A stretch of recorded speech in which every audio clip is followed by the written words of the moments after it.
talk about hard cider, cider, cider, and log cabins too. You'll only help to speed the ball for Tippy Canoe and Tyler too, for Tippy Canoe and Tyler too. And with him will be little Van, Van is a used up man. And with him will be little Van. The old man's gone. He is, and with him is democracy. There'll never be another man like him. There'll never be another Jackson. He remade our lives. Well, at least the presidency. Before him, all who held the office used it modestly, as equal to the Congress. But not him. No, he saw it as the people's pulpit and himself the servant of their wills.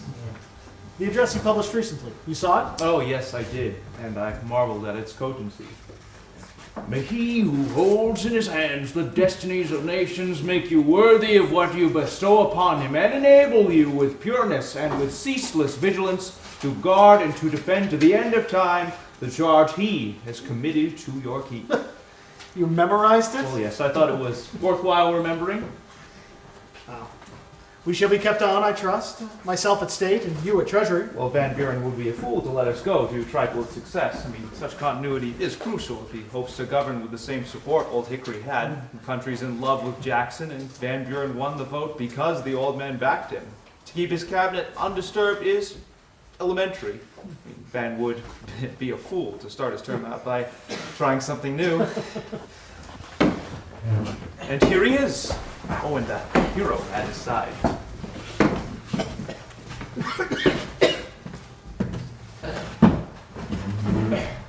Well, it's a fine day for the inaugural. Let's drink. A bottle of French wine. Oh, my bones are tired. This latest illness has depleted me. But I will survive. My enemies would love to bury me. Calhoun and Clay, and I'm not ready for the grave just yet. So, what sport? To see my own vice president. One time rejected by the Senate when I made the appointment of ambassador, sworn in. By another nominee who was rejected by those brainless asses too. This time for justice. Yep, I still have sway. I still have influence. I may be old, but I'll outlive each one of them. You're a giant, sir. Your enemies aren't worth the dirt they tread upon. Well, I'm old. They wanted me to run again, but I'm old. I need to tend to the Hermitage. I'll take the stage there, through Virginia, across Ohio and Kentucky, and then home and rest. You leave the country in my hands, and I shall not disgrace you, sir. Think of what it looked like back in '29 when I took office. Oh, no one thought you could swing it, sir.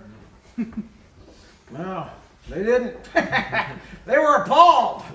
The people were my friends, but not the Washington elite. They spat on me. Oh, the world will fall apart, they claim. Oh, a backwoods farmer and illiterate. Or, well, so they said. Illiterate, my eye.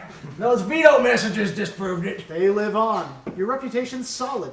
Who can claim the accomplishments you've had? That's true. Well, the people ruling here, Martin. Don't forget it. No, I won't. I'll model what I do on you. Yes, that's the eftest way. If you have any doubts, just read my words.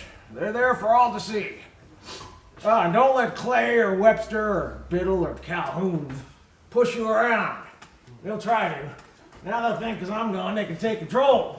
But you won't let them, will you? I will not. Put my trust in you, Martin. Don't let me down. And don't let the people down. You're their servant. Don't forget it. I won't. I promise you, I shall not.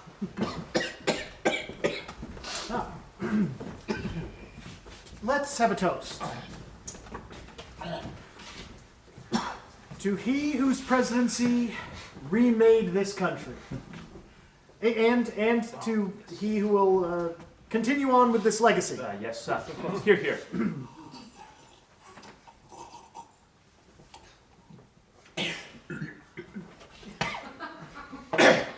Well, I must be going. I have a journey. It's long. And I'm old and frail. I shouldn't drink.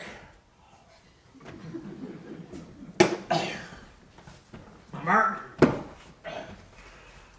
don't hesitate to call on me. You're right. Whenever you're uncertain, you let me know. I shall. The journey continues, eh? And you must travel it. I must take my own road back to Tennessee, but you must take the main road of the presidency. All right. Goodbye to all.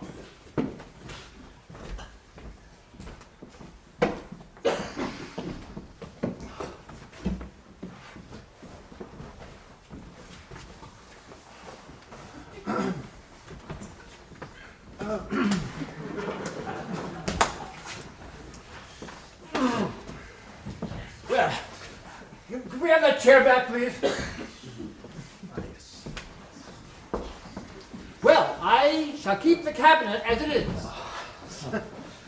You shall both remain, I hope. We live to serve you, sir. Well, to serve the country, of course. These years of progress shall march on, we hope. I see no reason why. Sir, What is it?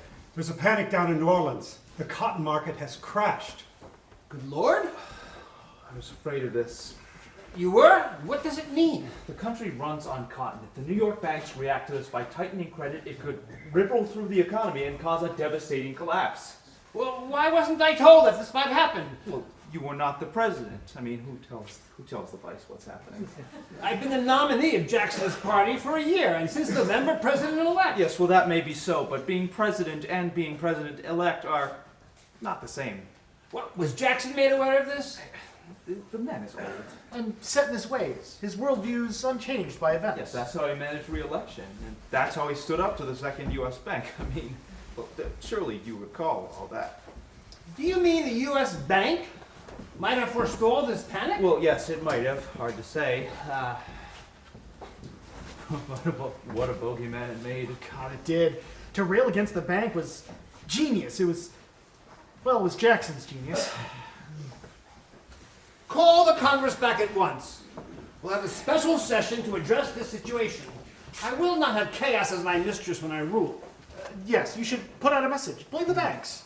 The key, I think, will be to tap into a source of negativity that the people are suspicious of already. Biddle's bank was perfect. He played the part as if he read a script for us. Biddle's Bank is dead. It's gone. Can't use Biddle now. I know. That is unfortunate. Yes, but who's left? The state banks? Oh, no. States are sacrosanct. Oh, the cotton market. Hardly. We do not want to be seen as blaming the businessman or the private sector. Jackson never would have blamed the businessman. That's true. That's true. Well then, there is always England. Oh, now that's the best. We can find a way to hang this on John Bull, then it becomes a patriotic cause. Yes, that's right, and that's what Jackson would have done. That is brilliant. I love it, Levi.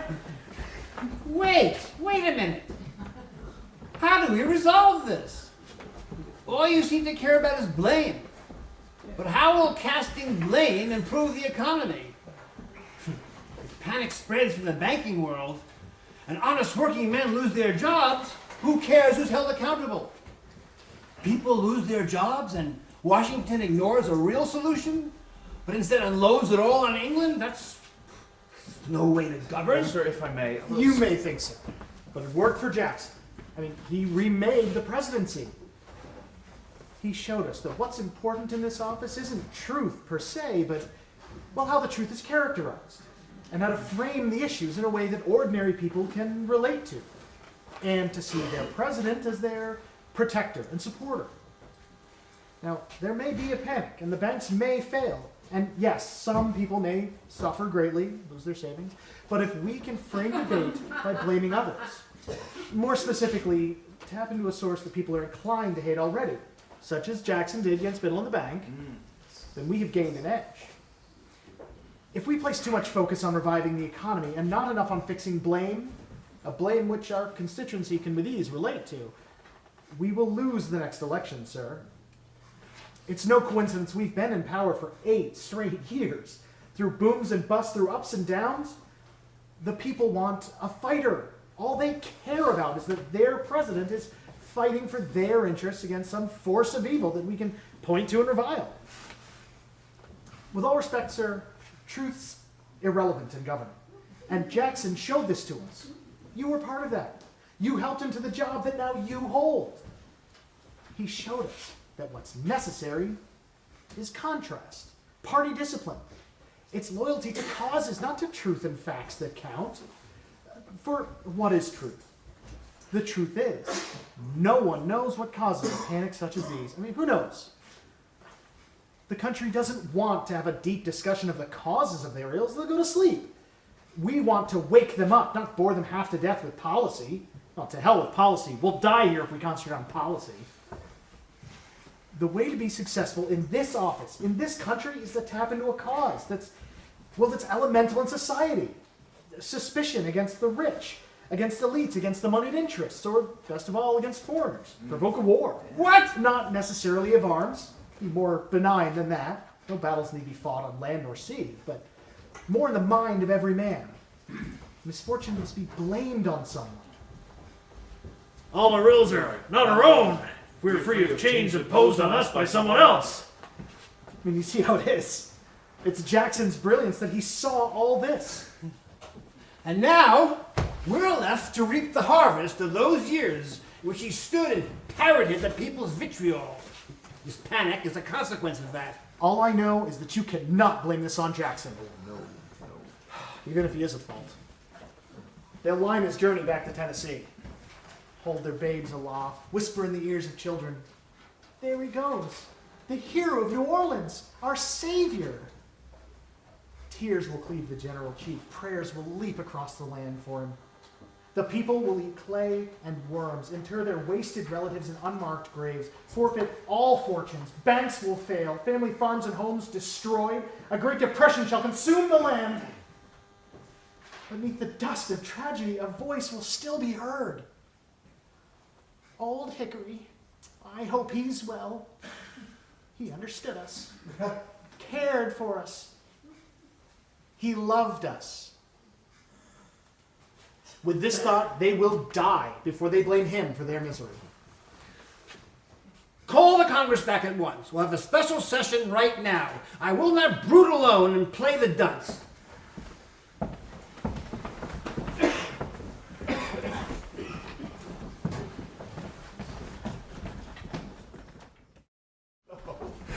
This last election was a farce. It was a farce! Oh, for once, King Andy, he's not on the ballot. And we still were thrashed. His substitute, his own Vice President Van Buren, whom he chose as his successor, somehow beat us too. The god like Daniel, you stand in defeat. And in the South, the name John Calhoun was not enough to help elect Hugh White, a favorite son of Tennessee, for he was thrashed as well. Now their party discipline prevailed across the map, enough to strike us sound. Oh, all is black, I think. Well, it's black, but Jackson's gone at least. Van Buren is no Jackson. Nobody will swoon for him. And yet, he's president. Well, you are obsessed with all things presidential, Henry. Can you blame me? Look at what a president can do. These last 8 years have proven that. Though we all revile him, Jackson has changed this country in his image. We no longer live in what we used to call America. We live in Jackson land now. Oh, he made it what it is. The land of Jefferson and Washington and Adams and Madison. This is Jackson's land now, and we peep through his legs and timidly peer out at what he has wrought. His strength was so immense, he was able to single-handedly choose who would succeed him, for Van Buren on his own could never, without Jackson, be elected. What strange power has he to be so influential with the people in this way? If he directed them to kill themselves, do you think they would oblige? Well, without him, I have hopes that the country's sanity will be restored once more, and we'll resume a true democracy again. But how? Old Hickory may be gone at last, but yet his party still controls. What can we Whigs expect to accomplish with minorities in both the Senate and the House? Well, the South will not just rubber stamp Van Buren's will. I'll see to that. He'll have to prove himself to me. Now, I still have sway. I still have clout and power. Well, I as well. And Daniel has his base in Massachusetts. We all have factions and followers, but that's not the point. Well, what is it then? Our challenge is to unite the party the way Jackson did for his. I should have run this time instead of letting others run for me. I could have won in 32. But Henry, you conveniently forget you were defeated in a landslide then. Well, that's because old Hickory was against me, but without him I can breathe again. You are not liked by many, Henry. Don't forget the way you bargained to be Secretary of State for Adams years ago. How dare you bring such matters up? Some memories are long. Past is past. No one mentions that these days. Well, perhaps not to your face, but still. You are blameless, I suppose? Perhaps you forgot the nullification fight? Huh? Has that not wounded you? Far worse than all of my transgressions. And that is current, too. The scars from that debate still linger, and they're raw. But in the South, because of that, I'm hailed a leader. Maybe in the South, but not in any other region. There your foes are greater now than ever. Gentlemen, this is no way to find agreement. You may argue all you like, but at least I was on the ballot in this last campaign. And for that, what have you to show? The votes of Massachusetts, that's all. At least I ran. Instead of arguing, I ran. But how did that support our cause? You wound up splintering the vote. But you could never accuse me of such a thing. I sacrificed for the good of the party, but you put ambition, put God like Daniel far ahead. Party discipline. If I had not campaigned for president, Van Buren still would have been chosen, and you know that. That's because your vote was minuscule. I grant you, I can never be elected. I have no illusions about this. But we must stand up for what we know to be the truth. This slavery issue will destroy all hope of our party being unified. Yeah. If I don't speak up, the North may mutiny against our fledgling faction, and what good would that do us? Without my calming voice to soothe the multitudes, the abolitionists will gradually take over politics where I come from. Well, if that occurs, the southern states will quickly form their own secession group and leave the Whig Party en masse. You see? I told you so. It's complicated. I put my name in play so that sanity and reason kept these elements at bay. We three are the lions of the Senate. We are the wise men. We are expected to be calm and rational, to be the guardians of thought and reasoned statesmanship. We must not lose this status, gentlemen, or else the mob of hard emotion will destroy our land. That is mostly true. I'll second that. But come, let's stop this bickering. I have a new idea, and I thought I'd run it by you both. This argument of ours bespeaks the need for novel concepts to apply to this debacle of our parties. And to this end, I have invited someone to come and discuss our situation with us. He's from New York, and he knows Van from when Van controlled the Regency there, and there he tangled with him. But he has established his own base now in Albany, and he was very helpful to us in the last campaign. Oh, he reviles Van Buren, and he would do anything to see him fall from that exalted place. I've had correspondence with him, and I must say, he is close to what is happening on the ground. Much closer than we are, gentlemen, I'm afraid. What's his name? Weed. Thurlow Weed. I've never heard of him. You will. If we must have success, we will need such grassroots organizers in the states. The future of our party, if there is to be one, will be found in Thurlow Weeds. Well, wherever is he? Bring him to us. He's right here in the hall. I'll ask him to come and join us. Wonderful. A hack, a Yankee hack, is going to tell us how to lead our party, how to win. Well, let's hear him out at least. To my Democracy is changing, John. It's changing rapidly. The country grows. New states form every year. New immigrants bring new concerns and new ideas. We must alter with them and be sensitive to all this change. Or else, like the dinosaur, we'll go extinct. I'm not the kind who likes to change, Dan. My strength is in my principles, my core beliefs. Gentlemen, this here is Mr. Weed. I would like to introduce you to my friends and colleagues in the Senate. You've heard of them, I'm sure. Senator Webster. Sir, Sir. And Senator Calhoun. my pleasure. Good. We are met.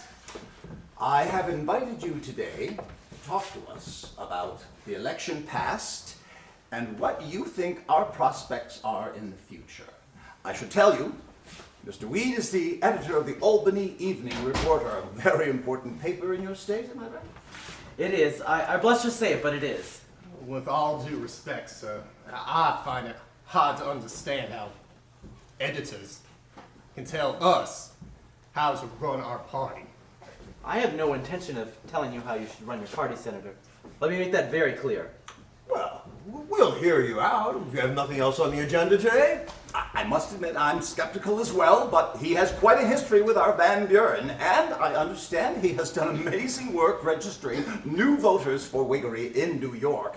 This is true too, Whig. I've done my best. I share your goal to elect a Whig as president. And that is what I've come to talk to you about today. Well, as I say, we'll hear you out. Right, John? Well, I'm skeptical as well, but yes, I'll hear you out. I preface my remarks by telling you how much I have admired your careers.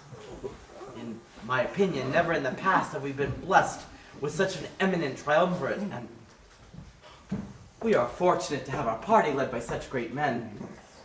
For me, a humble editor, with small town roots, to have an audience with you surpasses all my wildest dreams. What I can offer you is my own experience with this campaign and with the average man. Within the past few years, our politics have undergone a drastic change. Before, they were the purview of the elites, the aristocracy, and men of means. But that's been altered. Jackson altered it. Well, he and his successor, who, you know, invented what they call the Democrats. They have created for themselves a strong and growing governing coalition, which, if not reined in or checked by us, or by another party yet to form, shall become so dominant that it shall eclipse all else. Now, I trust you wouldn't want a thing like that to happen, nor would I. Nor do I think our country would be benefited by such dominance. The concept of the Whigs is that these formidable Democrats must be engaged upon the battlefield of politics by such a party that would be as formidable and as strong. The seats have now been sown. The election just proceeding showed that admirably. It's true we lost, but all the combined votes of the candidates of Whiggery, you, Senator Webster, and Hugh Lawson White, and William Henry Harrison, all show that there is much dissatisfaction in the land with Jackson and Van Buren. We must exploit these grumblings, and we will. We must. The future of our whole democracy depends on it. Unless we only wish to have one party in this country, and I don't think that's what we want. Nor do I think that that's what the country wants. In fact, I think the contrary is true. That two opposing parties, strong and vital, are the only things that will maintain us and preserve our system for the decades to come. With that in mind, I turn to how we might achieve that aim. It seems to me there are two ways we could go about this. One is to use the method you used last time, to run with regional candidates in the hopes that all their votes combined force the election to the House, and if our side is strong enough, we can decide who wins. That didn't work so well this time, and so I think we need to reconsider this approach. Just as the country needs two parties, it also needs two candidates. It needs, in other words, a choice. Elections are not referenda. They are choices. We must give them one. Now, this is difficult when there are factions and favorite sons, strong ambitions or ideals that must be voiced. I understand. In this last campaign, to counter that, the Democrats, if you remember, met at a convention to select their nominee. I would propose that we adopt this strategy. Select a city and a hall, then choose a date where we shall all convene. Each state shall send a slate of delegates to attend the event, and at the appointed time, all those who'd like to run against the Democrats will gather the supporters who will place their names in nomination. Whoever wins the ballot by a clear majority will be the nominee, and those who lose shall swallow pride for the sake of party unity. Two opposing parties with two candidates will provide the country with an honest choice. No one can question this approach. Each candidate will have an equal opportunity to win.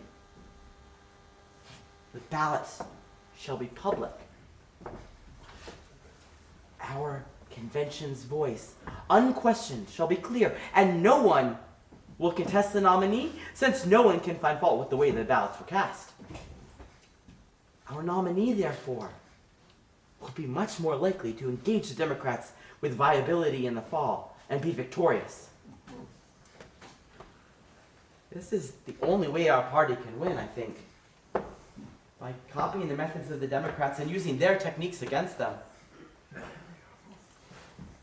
Though it may be hard to admit, they have invented modern politics. There's no turning back now. We must adopt their winning ways or die. And if we die, our country dies along with us. Sirs, oh sirs, the financial markets have collapsed. The New York banks have all refused to honor gold and silver and have required that all their loans be repaid in paper. Loans are in default. The farmers are revolting. Everywhere there's panic. And the president has called the Congress back for a special session to be held immediately, and your presence in the Senate is required. Is this the truth? You know, it must be, and it sounds serious. I knew that this would happen. It's a clear result of Jackson's policies. Without the bank, there's no protection for investments. And there'll be a massive hemorrhaging of jobs. And manufacturing. All the factories in Lowell and Lawrence. All is lost. The president has called us back. We must respond. But everything may change with these villains. If panic hits the country, Democrats will take the blame. And then we'll have the catalyst we need to win the presidency again. I think we safely can predict such things. But in a crisis, we must never gloat. Let's act as statesmen, gentlemen, and see what we can do to aid our country. Thank you for your presentation. I, for one, found it very cogent and convincing. But we'll have to discuss it further when events calm down a bit. As you can see, we have some very urgent business to attend to. Gentlemen, let's go assume our roles.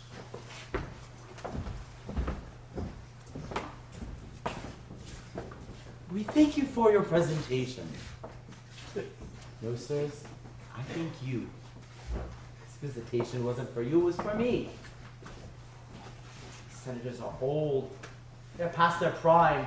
They are relics of the past, of ancient history. They sign on to my proposal. They sign the warrant to their own chagrin demise. Not one of them has a clue what a convention is or how it works. The days of Wise old men determining nominees are gone. And now begins the age of smoke, dickering, crowded back rooms, flowing liquor, slogans, winks and nods, secret bribes, favors, quids and quos, stump speeches, party hacks and platitudes. Before, one had to appeal to the elites, those periwigged intellectuals. But now that Jackson and Van Buren have enlarged the franchise to the masses, all has been transformed, though these three senators have no idea of these events and will in ignorance accept what I've proposed, but then will find themselves ill-prepared to take advantage of it for themselves. They are from Washington, and the public sees them as corrupted by it. What we need is not another politician. What we need is someone divorced from all that. We need a people's president.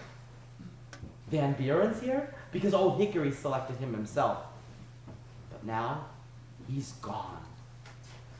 In 1840, the people will cry out for someone new, for someone for whom we can create a mythic story for, like Van Buren did for Jackson, someone from the military or from the frontier, a simple, humble man, a people's voice.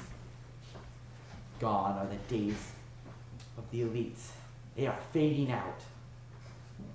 From now on, every president will be from rough-hewn origin, with resume to show defense of country, or who stood beside the people in their time of need. Our nation is wide open now and free to reap the promise of democracy.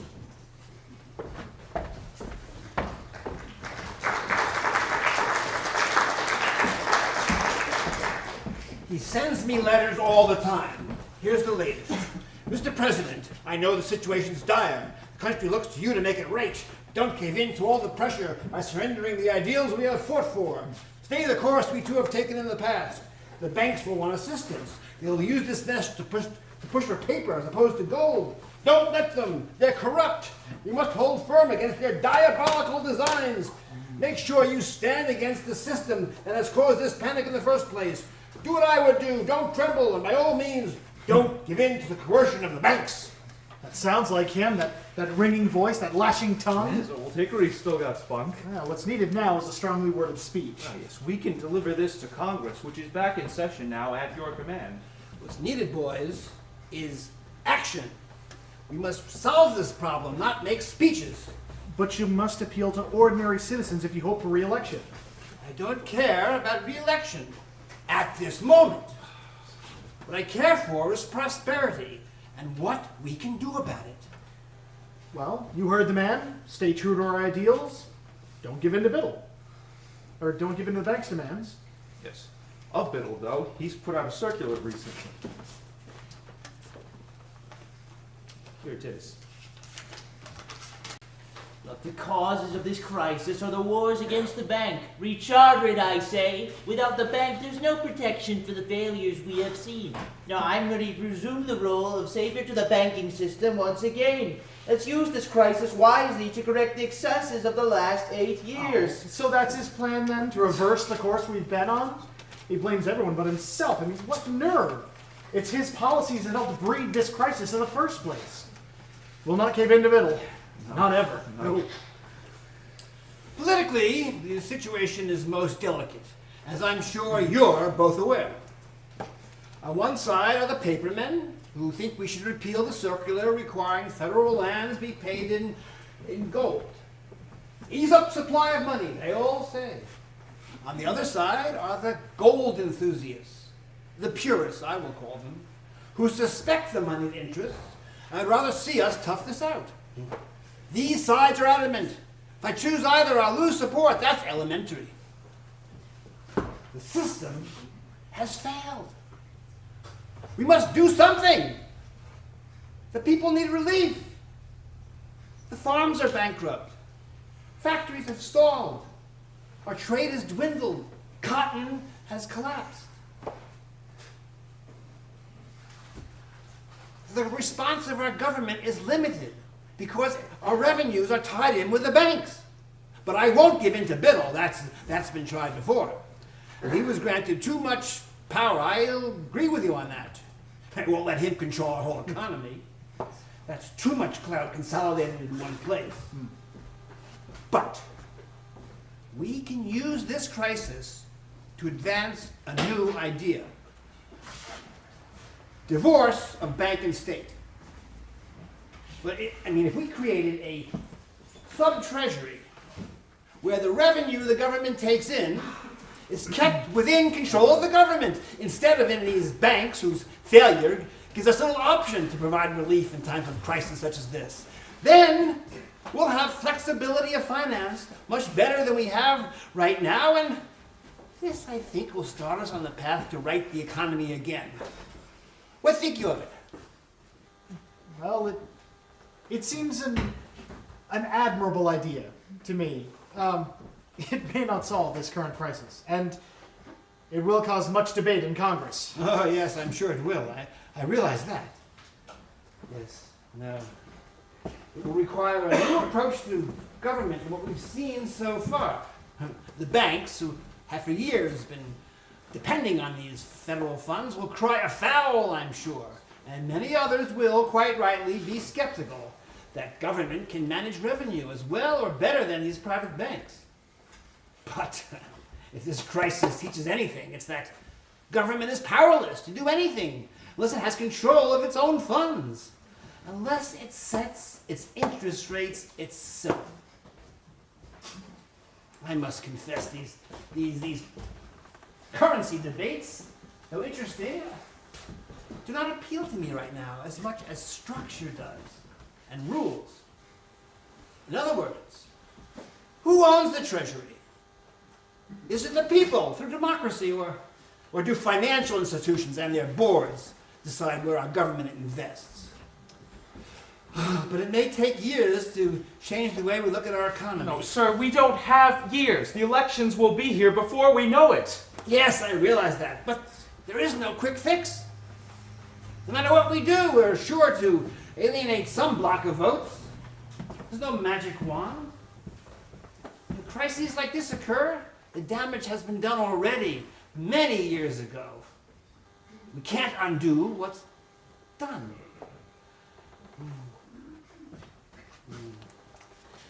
Now everyone's upset. But in prosperous times, the government stands down and lets the private sector do its job. Checks on businesses are minimal. But when these businesses are failing, as they are right now, well, everyone turns their eyes to Washington for help and for relief. If they'd done so years ago, we could have cooled the speculative climate that has led to this pandemic scorching pain. We must provide for future crises with checks that will rein in madness such as this. And this proposal, this sub-treasury idea, though not a panacea, seems to me to be a step in that direction. So, I would appreciate it if you would both support it.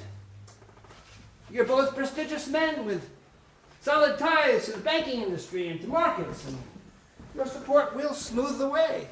I grant you it will be uphill, yes, but if we pull together and present a clear united front, in the end, I do believe we'll be successful, and the country will be better for it.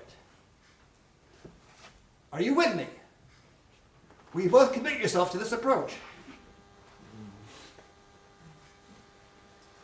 Well, I'm on board. I will try anything. And I as well. You are the president, and I will serve you dutifully. All right, then. Let's draft some legislation right away. I will not brook another day's delay.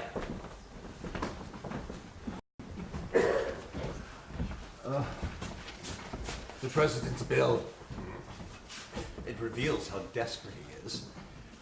This is no plan to deal with this crisis. I mean, even if it did pass, how would it do us any present good? We need a plan to end the suffering, and not just mere restructuring of treasuries. Yes. But I understand his reasoning. It makes him appear far more pragmatic than old Hickory ever was. That may be so. But meanwhile, people suffer.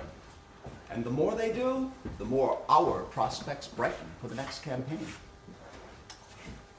What think you of the plan that Thurlow Weed proposed? Ah, you mean about the National Convention? I see its worth. We need one candidate, not many. This may be the way to do it. Will you run again? I doubt it.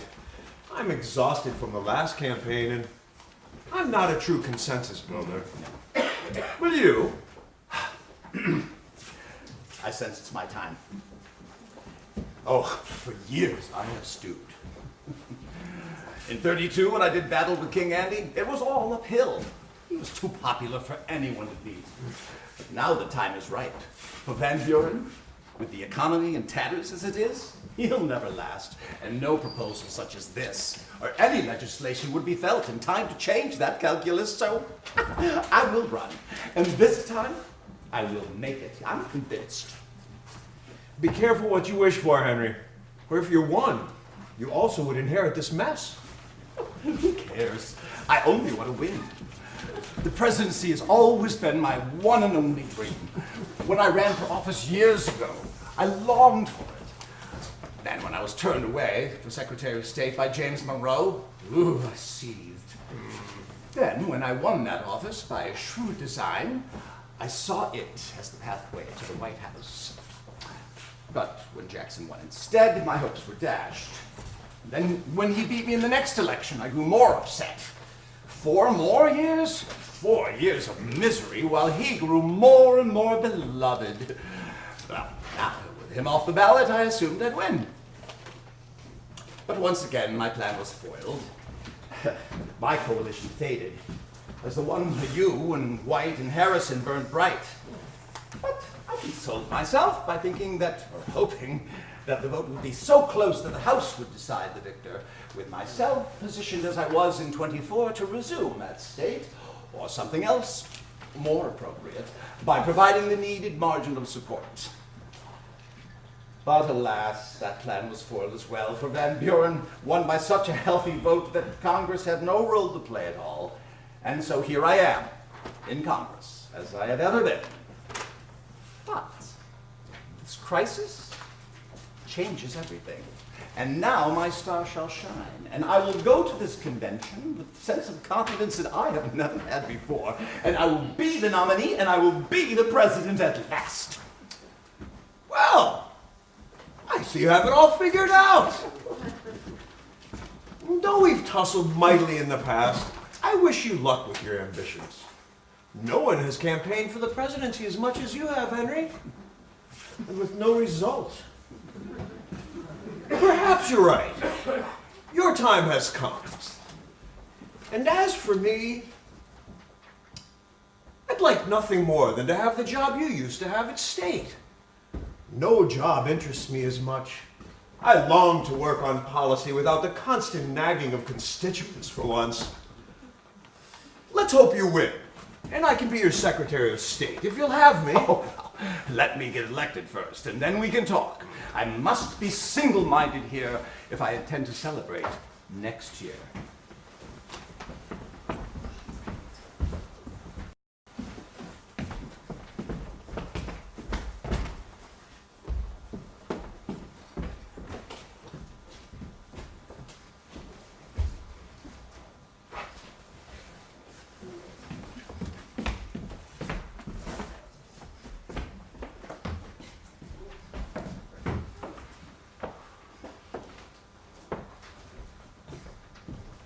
Boy, is your boss here?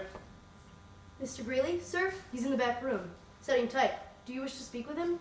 You mean he sets his own type? Remarkable. He does everything. He never sleeps. Well, I must meet this wonderkind. Who should I say is calling? Name's Weed. Thurlow Weed. Came down in the morning, packet from Albany. I'll tell him right away, sir. My plans begin to formulate. These new events, this panic, give our nascent cause a choice momentum, a All we need now is a voice to sell our party and our cause. And this man Greeley would be just the one to do it. Mr. Greeley, sir. Mr. Weed, is it? It is! No, I'd shake your hand, but as you can see... That's quite all right. We can dispense with formalities. In fact, by not shaking, you prove you're just the one I'm looking for. Hard-working newspaper man. Yeah, well, that may be so, but I've little to show for it. This paper of mine, the New Yorker, is turning into quite a dud. I can't seem to make ends meet. Nobody pays their subscriptions. I spend more time sending out desperate invoices than I do compiling my own paper, I'm afraid. You know, I've grown so desperate, in fact, I've started printing the names of my debtors in the paper. Look, here's one here. Mr. H.G. Taylor, Staten Island, is 3 years in arrears for his subscription. He owes the paper $2. For shame, Mr. Taylor. Pitiful. Perhaps I've come to change all that. Do you know who I am? Oh, well, I dare say I've heard the name. The Evening Journal up in Albany. Read it every chance I get. If you've come to offer me a job at your paper, Mr. Weed, well then I'm sorry you had to make the trip down here. I couldn't bear living in Albany. Or anywhere other than here in New York City. I mean, this town is alive. Why, every day, thousands of immigrants sail in here from God knows where. You hear every language imaginable walking these streets. Now, I grew up in the country. I'm an inland man myself. But ever since I saw this city, I fell in love. The smells, the noises, the teeming life of it all. No, I may be poor in the pocket, but I'm rich in experience, sir. I would trade that for any job you could devise. No, sir. I had no intention of offering you a job. Oh, no. Then, what brings you to our fair city, Mr. Weed? Read your paper, particularly your editorials. They're smart, Mr. Greeley, even erudite. You're clearly well read. All you need is a larger audience. You're not telling me anything. And I like your politics.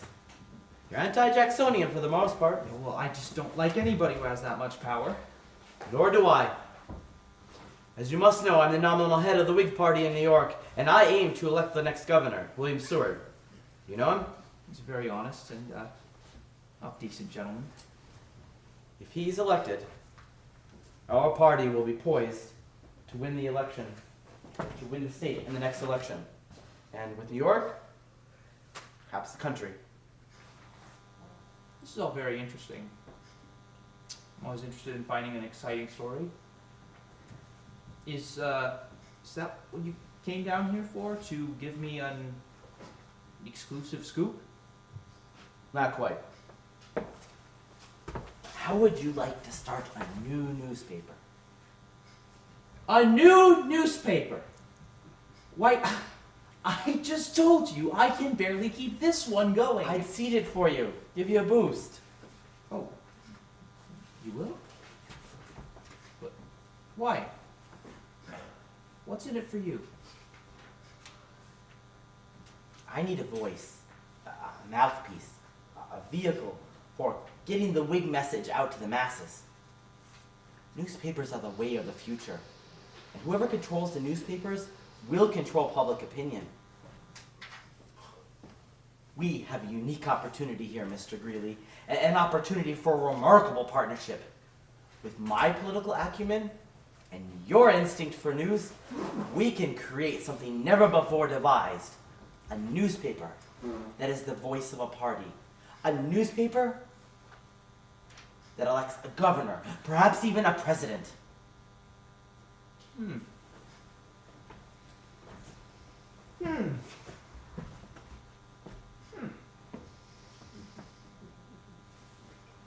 You've piqued my interest, Mr. Weed. Now, I'm not saying I'll do it, but if, and I say if I did, well, I'd have to come up with a creative name for it. Well, now, I think I'd call it the Jeffersonian. Why that name? Well, Jackson and his ilk are always referring to themselves as the rightful heirs of Jefferson and his ideals. I mean, it's rubbish, really. Jefferson believed in a small federal government with a controlled executive, and Jackson's enlarged the presidency beyond Jefferson's imagining. I mean, old Tom would be turning over in his grave if he saw what Jackson and Van Buren have wrought. So the Jeffersonian would be a way of sticking to the Democrats, eh? Yes, that's right. We'll show them who the real Democrats are. It's not Van Buren and his crowd, that's for certain. That's very clever. I love it. Again, I'm not saying I'll do it, but I can see how it could be done. Yes. Yes. Yes. So I can see it all very clearly now. We publish speeches from prominent Whig leaders like Henry Clay, my personal idol, Webster, your man Seward, and we publish broadsides, poems, songs even. Songs? Sure. Why not? I think every campaign should have its own song. You know, its own, theme song, if you will. Do you write songs among all your other talents? I do indeed. I publish them in my paper. Well, and poetry. And fiction. Well, I guess I've written just about everything in my time. You have to be inventive in the newspaper business, Mr. Weed. It is cutthroat out there. You need to find a way to stand out from the crowd. A campaign song. I like it. You know, just sitting here talking to you about it, I'm starting to warm to this idea of yours. Would you have time, though, to publish 2 newspapers at the same time? Pshaw, that is nothing. I need very little sleep. Besides, I could use a more creative outlet right now. What's your hesitation? Well, I guess I can't think of any really.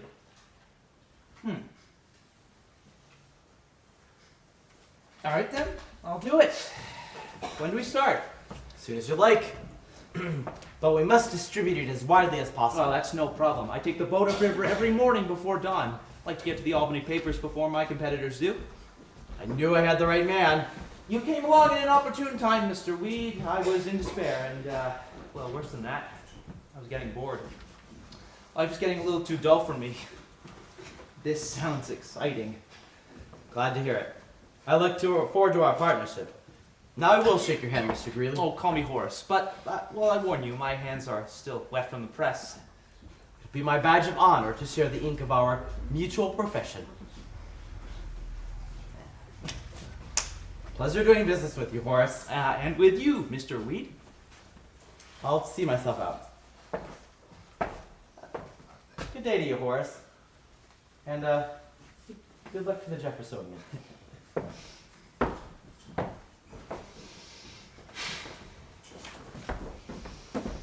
Well, maybe we won't starve after all. Oh, come on, let's go get the next edition out.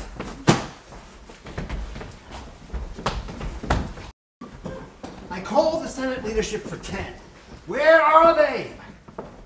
If they drag their feet on my proposal like they're dragging now, it bodes not well. They're busy men, I'm sure. Yeah, despite their busyness, they never get things done. The election draws apace. There's not a week to waste. The country cries for action and relief. Each day that passes witnesses more bankrupt farms, more failing banks, more pain. I can't provide relief myself. I need their help. Oh, here they are at last. Well. I'm glad you all can make it. Henry. Mr. President. Dan. Mr. President. And John. Mr. President. You know why I've called you here. My plan to separate the revenues of government from all the vagaries of business has been stalled. It stagnates in committee. But between you 3, the votes can be corralled, I'm sure.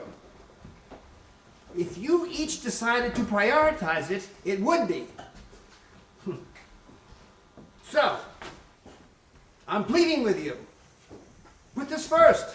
Put my plan first. The country cries for remedy. And the Senate broods. It seems to thrive on inactivity. This stagnancy is irresponsible. It isn't seemly and it isn't right. My power is limited. I can propose, but I have no clout to pass this law. When I presided as vice president, I had more sway within the Senate than I have now, because then at least I could decide a tide. But here I have to sit and wait and see what other people do. I'm exasperated, as I'm sure you can imagine. People come to me to solve their problems. I'm the one they chose in the election, so quite naturally they look to me. How pitiful it is then that I have no power. You three have the power. Use it then, for all our sakes. If not for yours, then for the country's.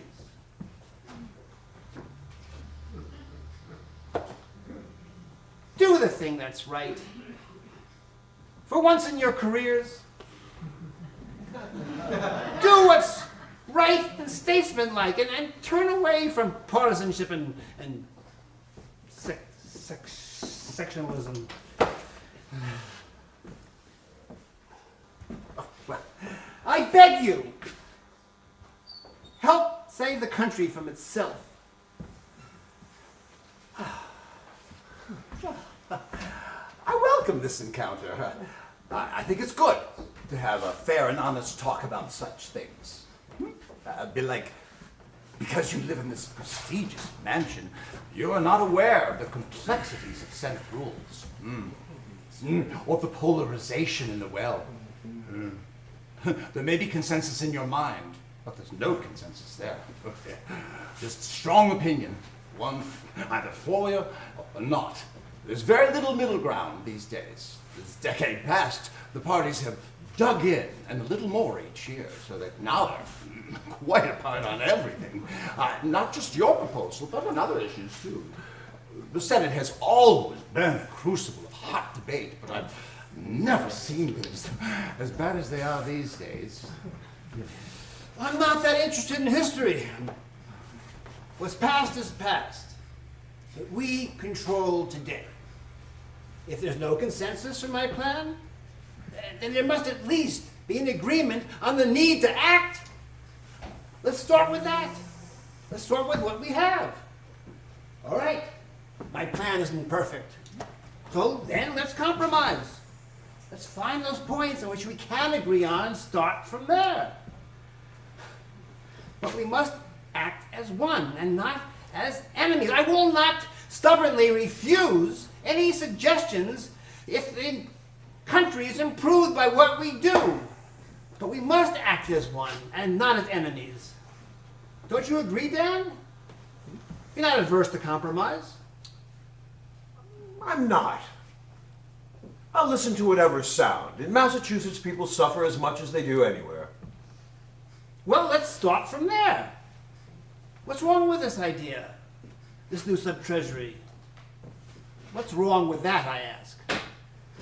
Well, to want to fix what's wrong is right. We are agreed on that.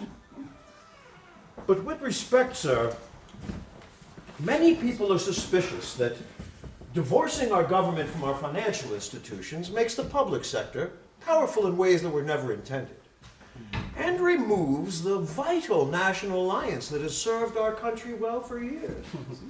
If it had served our country so well, we would not be in this predicament. The government is powerless to help the people when its revenues are held in banks that fail. Well, then let us reinstate the U.S. Bank you and Jackson fought against. That's no solution. Biddle's Bank put too much power into the hands of a corrupt elite. So will your proposal. No, it won't. The people will control their revenue. And then in times of crisis, the people, not money class, will have the wherewithal to better their condition. People will control the finances. They'll control themselves. This plan is democratic in the best tradition of our country, pure and simple. Well, even if it passed, sir, won't it really make a difference with all the panic in the markets? No, not directly, no. But we are thinking of the next debacle. We're contemplating how to prevent this misery, which has visited us now from ever coming back again. And that is something tangible and real. And I'm also confident that if we pass this legislation, just by acting, we'll send the message that the government has faith in our economy. And that is something, too, that may have real and tangible results. Oh, the truth is, gentlemen, you must admit there is little we can do right now without a system that is flexible enough to manage things. And this plan of mine is meant to do that and change things. Well, the people blame the species circular for causing all this economic stress. You know, they say we should return to paper. That was necessary. I supported that. The madness in the West was out of all perspective. And by regulating what prospective buyers use for currency, we stopped this indecent speculation, which if we had not acted would have led to more destruction than we've seen thus far. With all due respect, sir, it wasn't speculation that destroyed the economy, in my mind. It was foreign interests. That contributed, I'll grant you that. Gentlemen, the deed is done. I'm sure there were many things that contributed to the situation here. Let's deal with what we can right now. So I'm asking you, will you all support this plan? Just tell me yes or no. And more than that, will you all contribute your energies to encouraging the Senate to support it? That's all I ask. Will you do that? Will you help me save the country from itself? Well, we'll do what we can do. We're limited, but we will do what we can do. That's all I ask. The clock is ticking. That's all I ask. Good day. Good day. Yes, sir. Sir, if I may speak with you a minute. Oh, of course. Will you excuse us? Sir. Well, what's on your mind then, John? It's this. I've decided to become a Democrat. Well, what's prompted this? Well, I admit I left the Democrats because I felt so strongly for the rights of the states. It seemed that Democrats at Jackson's prompt moved far away from that most cherished principle. But now he's gone. Times have changed. And to be honest, I'm not convinced the Whigs have any principles at all. They seem as if they were created merely to oppose, but not to actively support a well-developed ideology.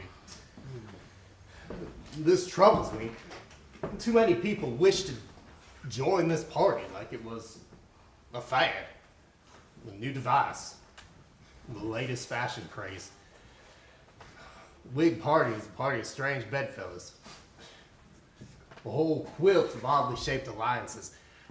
It doesn't need me. Now, on the other hand, the Democrats, I think, will welcome me. Though you and I are far apart, we don't agree on many issues of the day, but I think I'd feel more comfortable to be at peace with you. At least I know what you believe in, and that's important to me. I have no idea what Whiggery is all about. The Whigs don't seem to take a stand on those foundations of our system. So, I believe I shall become a Democrat once more. Well, I welcome you back into the fold. And I respect you and our differences. Well, come, John. Let's have a drink to celebrate our new alliance, shall we? With all due respect, so I'd call this a returning rather than a full alliance, if you understand. Well, I do. And I respect you and our differences and your honesty.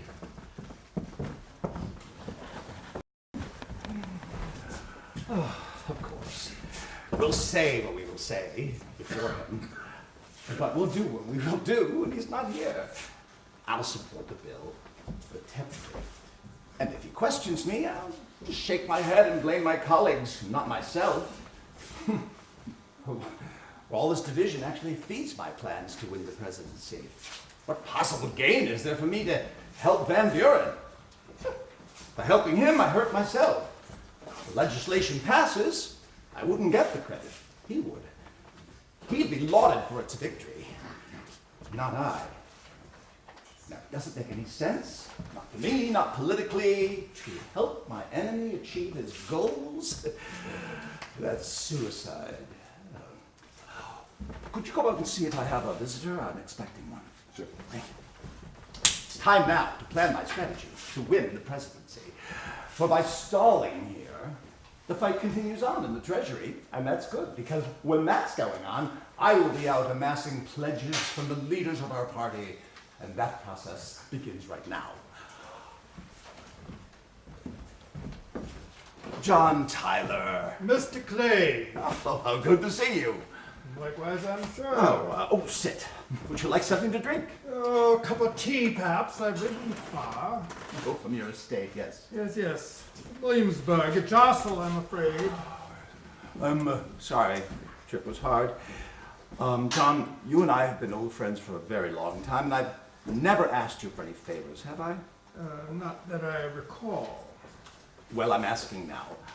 You see, I'm contemplating running for the presidency, and I'd love to have you on my side in this campaign. We're going to have a national convention. What is that? Oh, it's in December.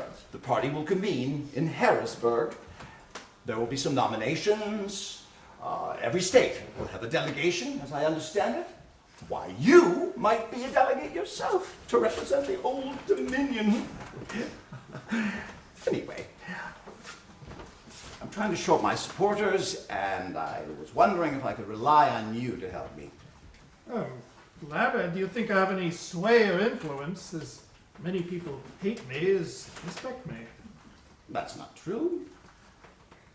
That vote to censure Jackson? Well, it was brave.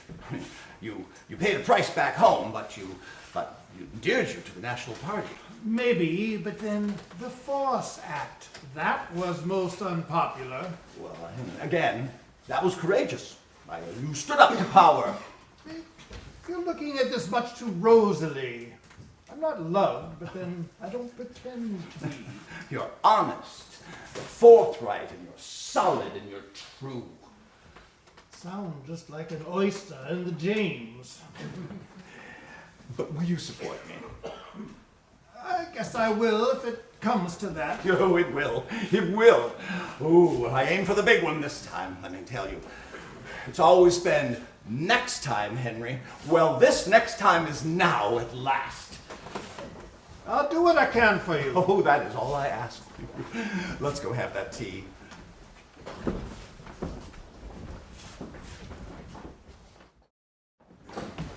Boy, come here. Henry, right? Yes, sir, and you're Mr. Wheaton. That's right. Mr. Greeley here? Ah, I thought I heard your voice, Thurlow. Morris, I came to congratulate you. Jeffersonian just elected its first office holder. Oh, Governor Seward? That's right. Shall we celebrate? I bought champagne. It's the latest craze. No, see, I don't drink. I'm a teetotaler. And you only eat graham crackers, I understand. Yes, graham crackers and milk, that's right. You're an eccentric, Horace. But you're a damn fine newsman. Your paper is a sensation. I can't keep up with the demand in Albany. When word is spread throughout New York. And there are even subscribers in other cities, like Boston, Philadelphia. That's right. Well, we must raise the stakes. Today, the governor. Tomorrow, the presidency. You think so, really? The Whig convention is coming up. As you know, Henry Clay is running, and he is confident that he can win the nomination. We shall wrest it from him. I have in mind a couple names. One is Winfield Scott, who so ably defended our borders in this latest skirmish with Canada. And the other is William Henry Harrison of Ohio. He came in second last time in the popular vote, you remember? Yeah, but he is old, and he's not in the best of health, I understand. Oh, he's perfect. He's a non-entity. Clay has too much political baggage. South is suspicious of him. The Northeast never liked him to begin with. And in the West, support is split between him and Harrison. Well, I always rather admired Henry Clay. Well, so did I, but he can't win. Are you sure? Perhaps with this depression, anybody can win. I wouldn't assume that. These Van Buren people are very savvy. Hell, they invented modern campaigns. I'm sure they'll stop at nothing. And Clay is an easy target. Don't get me wrong, Horace. I'm sure he'd make a good president. But politics is about winning elections, not about governance. And right now, we need someone who can win. Scott is a general. People love generals. Washington, Jackson, and Harrison was one too. He fought and won the Battle of Tippecanoe and the Battle of Fallen Timbers before that, you remember? People are suckers for that kind of thing. They love generals. It's an image we can build in the public eye. With Clay, we'd be fighting an uphill battle, fighting his past record. Harrison and Scott have no record. No one can attack them because no one knows what they stand for. Hell, they don't know what they stand for half the time. They are ideal for our purposes. Meanwhile, we can build their image for them through the newspapers. And you can write poems extolling their achievements and songs. And there'll be rallies and brass bands and bunting and parades. Isn't that what America's all about?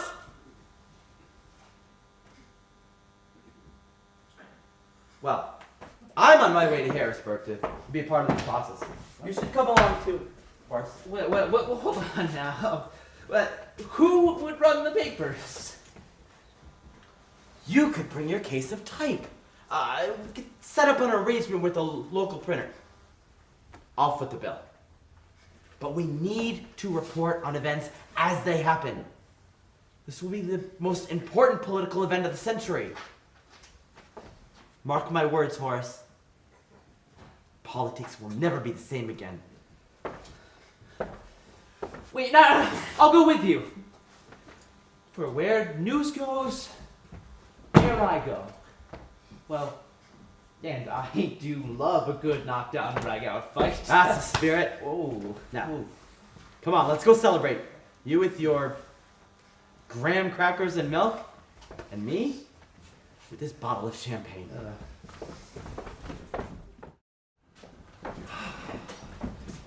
You'll win at Harrisburg. I will. And who is your opposition? Oh, I hear rumors that old Fuss and Feathers, Winfield Scott, that brash and boastful general, will oppose me. He has no support among the leadership, does he? Not that I'm aware of, no. I think he'll be an easy mark for my campaign.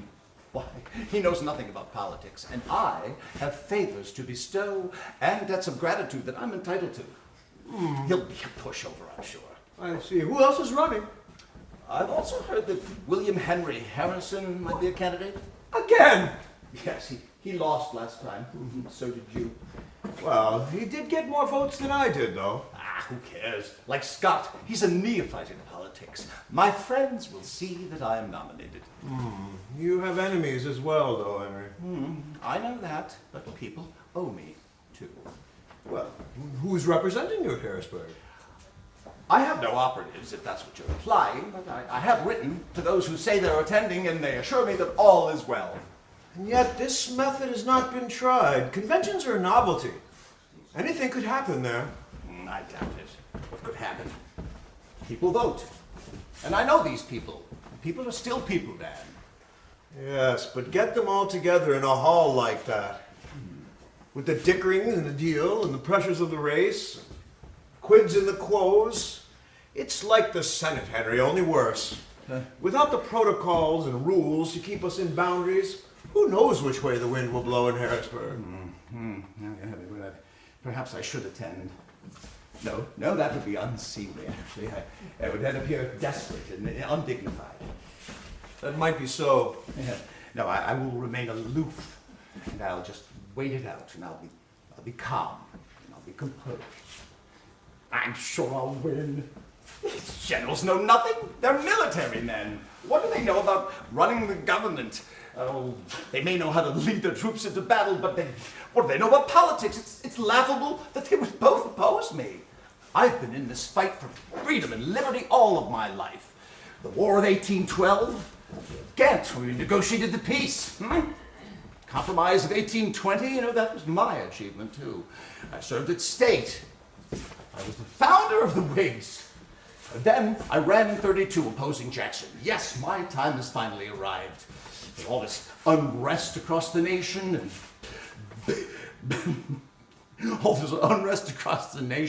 bitterness at Van Buren, and the yearning for a change. Why, whoever is nominated at this convention will become the president, and you know that all the delegates are aware of that. No, Dan, it's my time. My time is now, before my rightful claim. All Whigs shall bow.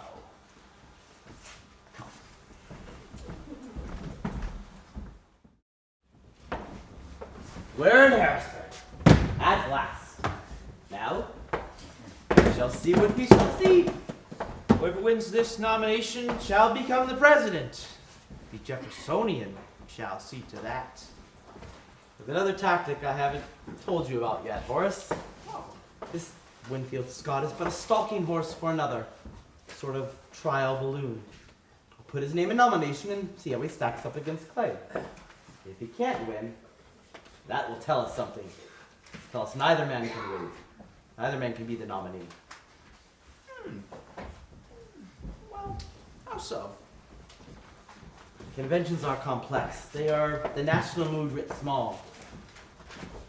Public yearns for change right now, and if a candidate appears weak, they might begin to look elsewhere. I have another name to fall back on if Scott falls short, and that is William Henry Harrison. Like Scott, he appeals to average citizens in manners similar to Scott, but he has broader appeal. He is from the West, and therefore he can challenge Clay.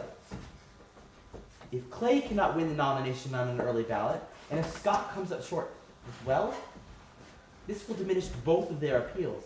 And as for those who voted for other candidates, it will confirm to them their suspicions towards these men. When that happens, and at that moment, I will spring my trap.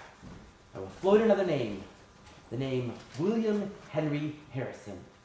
A few well-placed spies and a few key delegations, like New York, Pennsylvania, and Ohio, a few words in passing, a hint of this or that, and suddenly, a boomlet's forming. Scott and Clay are quickly losing their appeal, and William Henry Harrison is heard, first whispered, murmured, questions asked, and then what's that? They look around. Like water finding channels, Harrison's name appears, first here, then everywhere. His name on every lip. It's Harrison. You'll vote with? So will I. Like, before you know, it's unstoppable. A button here, a banner, a hat. Yes, where'd that come from? Now a chant emerges. It moves like wind through wheat, and no one wants to be left out of this event. To hell with Scott. To hell with Clay. It's William Henry Harrison. He'll beat Van Buren. Yes, he will. You'll vote with him? Well, so will I. It's time to vote for Harrison. The state of Alabama votes for William Henry Harrison. The state of Arkansas, Connecticut, Delaware, Illinois, Louisiana, Maine, Maryland, piling on now, Massachusetts, now I'm Michigan. The votes keep rolling in state after state, and where are Scott and Clay? They're dead. And our man wins! Yes, and I will have the scoop! Then scoop away. But Harrison will win. But will he govern well? That is not my territory. I am only concerned with elections. What happens after that is none of my concern. Well, that is news for another day. Meanwhile, I'm eager to have circulation with this fascinating story. How the Whig Convention, first one of its kind, was turned around improbably to make the two frontrunners stumble and a third come out from nowhere to confront Van Buren and to take the White House. What a story! What a scoop! We are living history. The country is changing and we are witness to it. Oh, what a nation, what a time! I would not trade it for a whole century of news! Let's go and implement your devilish plan. Excuse me. Is Mr. Reed here? I am he. Oh, good day, sir. My name's Todd. Charles Todd. I called for you. This is Horace Greeley. Yes, I've heard of you, the Jeffersonian. That's right, and where might you be from? I called for him to help us win the vote. He's from Harrison's camp, a friend of his. Oh, we go way back. If he is elected here, I'll run his fall campaign. Oh, I see. Wow. We are in alliance, then? That's right. Now, to plan a strategy. There's a rule I'd like to implement, and it is this. Instead of counting each delegate, every delegation shall choose 3 who shall poll their caucus and then report to the chairman the results of their findings, who will then announce to the whole convention who of all of the candidates is leading in each delegation. In this way, a candidate such as Clay, who claims a large minority vote in all of the larger states, Virginia and New York, for example, will be undercounted and denied that state's proportional support. The rationale for this is to prevent interminable ballots that go on for days of muddled inconclusiveness, which the Democrats no doubt would love to exploit. The longer these conventions go, the more disputes go unresolved and tensions grow, and the more likely there will not be reconciliation in the fall, which is crucial if we are to win the presidency. Therefore, let us do reconnaissance and infiltrate each delegation, pressing arguments for this most crucial of proposals. When it has been adopted by the whole convention, then and only then will we begin to vote on who our nominee will be. Since Harrison controls more states, I know that he will be advantaged by this rule. So let us go and see how this new strategy will change the whole dynamic of the race.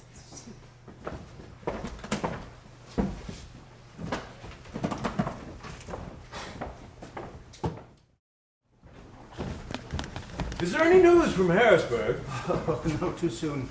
But from what I've heard, the vote may come as early as tomorrow. And your opponents will be Scott and Harrison? Yes, that is right. They're the 2 most viable threats. Perhaps they will destroy each other. That is my hope. 2 generals vying for the same constituency. I may creep between them. Let's hope you do. I do not know of a senator that would not prefer you. I know that. And if it were a senatorial decision, but it's not. These delegates are from the states, and many of them I don't know. Oh, perhaps I should have been there. I don't know. Such a thing has not been tried before. But neither of these conventions. All the rules are new. Still, you'll sneak in there, as you say. I will. I will. I think I will. I know I will. You know, I can feel it. Yes, it's coming soon. There's welcome news. It's coming soon. I just know that it's coming soon. You need a brandy to relax your nerves. Yes, that's fine. A brandy. Yes, I'll have one. On me. We've managed to convince the delegates to back our little plan, and now the vote has gone exactly as I thought it would, with Clay at 103, Harrison behind at 91, and half again for Scott. 126 are needed. No one's even close. Let's contact all of our top operatives in every delegation and find out what issues they're dealing with and why it is that the candidates are all stacked up together with no one standing out. Here's Horace. Quick, they are about to start voting again. Oh, we must act as quickly as we can. All to New York. You go to Ohio. These 2 states and Pennsylvania are key. This vote may soon choose our nominees.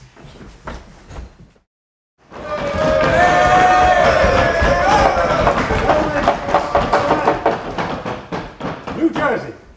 New Jersey, Mr. Chairman, the great state of New Jersey, the Garden State,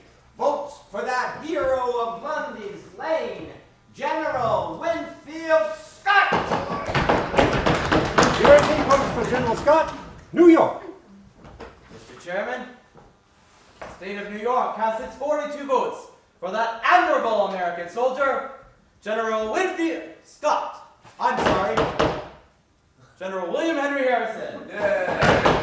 New York votes for Harrison. North Carolina. Mr. Chairman, North Carolina, the Tar Heel State, votes for that thunderous voice from the West, Senator Henry Clay. North Carolina votes for Clay. Ohio. Mr. Chairman, the proud state of Ohio, the Buckeye State, casts its votes for that scourge of the frontier, Ohio's favorite son, General William Henry Harrison. Ohio votes for Harrison. Pennsylvania. Mr. Chairman, Pennsylvania, the Keystone State, also votes for William Henry Harrison. Harrison all the way! Pennsylvania votes for Harrison. Rhode Island. Mr. Chairman, the historic and broad-minded state of Rhode Island and Providence Plantation votes for that outstanding patriot from Kentucky, Senator Henry Clay. Rhode Island votes for Clay. Vermont. Vermont votes for Vermont for Harrison. And last but not least, Virginia. Mr. Chairman, the great state of Virginia, the old Dominion, the mother of presidents, the home of Jamestown, the first permanent settlement in these United States, the home of William, and the great University of Virginia, designed by our own Thomas Jefferson, the author of the Declaration of Independence, the home of the father of our country, General George. Mr. Tyler, if you don't mind, we don't have all night. Virginia votes for Henry Clay. Virginia votes for Clay. The results are as follows. Winfield Scott, 16 votes. Henry Clay, 90 votes. And William Henry Harrison, 148 votes. Therefore, William Henry Harrison is your nominee.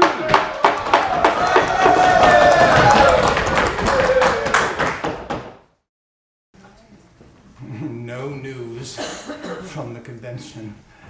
Oh, maybe I should have been there. No, unseemly. Still, I wonder, will my friends push hard enough for me? Conventions are a mystery. I wish I knew. It's been too long. This is agony. I need to know. I should have been there. I must know. You're back. I just arrived. You lost. The balloting looked good. You were ahead, but then your numbers lessened, and in the end, both you and Scott came short, and Harrison became the nominee. Well, I don't believe it. But the consolation is, I was named vice president because I was a friend of yours. They saw I could help to mend some fences. You, vice president. That's right, I'll run with Harrison. And I must be content with you. I told them I would run for the party. We must heal these wounds. Oh, that ignoramus Harrison? Oh, he's but a county clerk. He's a nothing.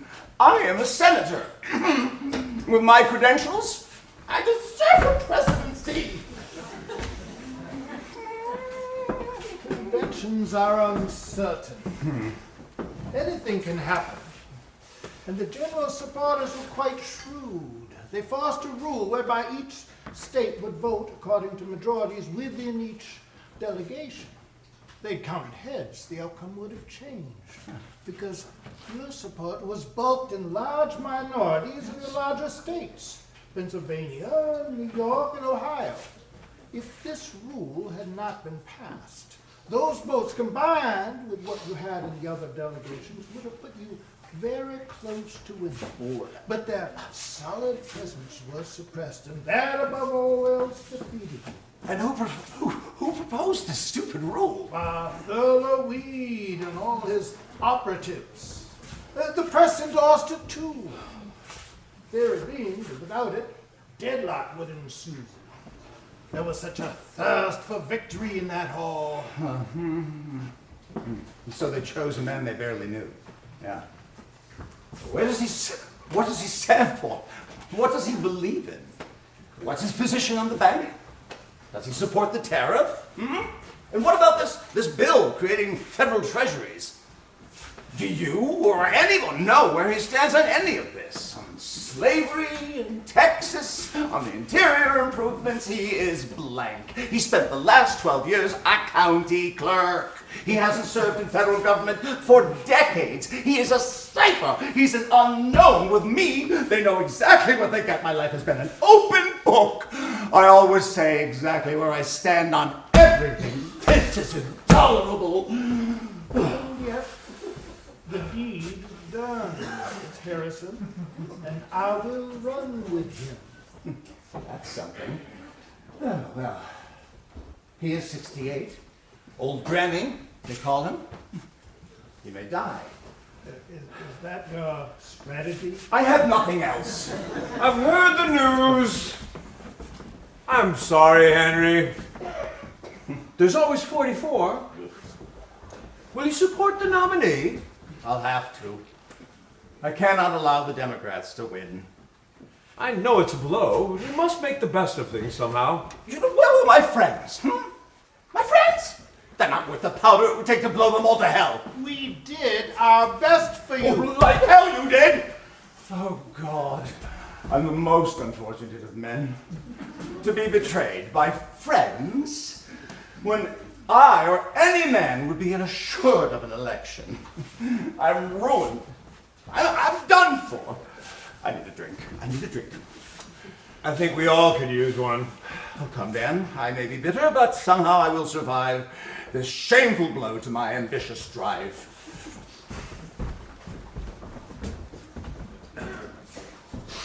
I see that he blames me for this defeat. That's most unfair. I did my best for him. Ungratefulness like this comes with a price. And if I become president, if Harrison's elected and he dies, as Clay predicted in his mood, this rude behavior will cause much disquietude. So, I've been chosen as the nominee. That's right. You won against Henry Clay and Scott as well. All right then. I shall undertake it. You're no spring chicken, William. Oh, I know that, dear. I realize that. I only served one term, I think. I have no strength for more. Of course, I have to get elected first. What should I do? The last time, I sat back and waited, but I lost. Perhaps I should do something else this time. Well, Charles, have you any thoughts on this? You're running my campaign. What should I do? I thought you might consider speaking out. An orator, I? That's right. Has that been done before? Well, this race is different. Politics are changing. First, newspapers are part of politics in ways they've never been before. And now, this national convention broke new ground. So maybe candidates are freer now to move around more, travel, draw in the crowds, impress some flesh. A well-placed speech or two will be reported as the news of this campaign. When they get published, people will begin to get to know you better. And you need recognition. Now, Van Buren, that's not a problem. He's been known for years. He was Secretary of State, Vice President, and now he's President. But you must be more visible, more in the public eye. A speech will generate some buzz within the press. Of course, we must be careful not to say too much, or else we'll alienate a block of votes. Discuss your service. say you'll clear out the government the way you cleared out the inland woods of savages, and speak on patriotic themes. We'll take a page from Jackson. I'm no Jackson, though. Well, that may be true, but nobody knows that. All they know is Tippecanoe and fallen timbers. That's all they need to be reminded of. The memory of the war identifies you with the hero of New Orleans. See? That's all we need. That mere suggestion that connects you in the public mind with him. Van Buren and the Democrats have changed our campaigns, but we will best them at their game. It's the image that controls. These managers at Harrisburg have taught us that. This man named Thurlow Weed and his collaborators, Greeley of the Jeffersonian, and others are reinventing American democracy for everyone. Nothing will remain the same. Do what you will. I'll trust in your advice. My knowledge is not great on this or on most anything. I'm just a clerk, a lowly, aging county clerk. And you should be in bed. You're not well. I'm fit enough. I will not tax myself too much. It's just a speech or two. That's it. And then we get the press to publish it. And they will take care of the rest. Don't worry. I shall take it easy. And as I've just said, I'll only serve one term. That's all. So now let's prepare this speech of yours, and we'll see how it affects our new democracy.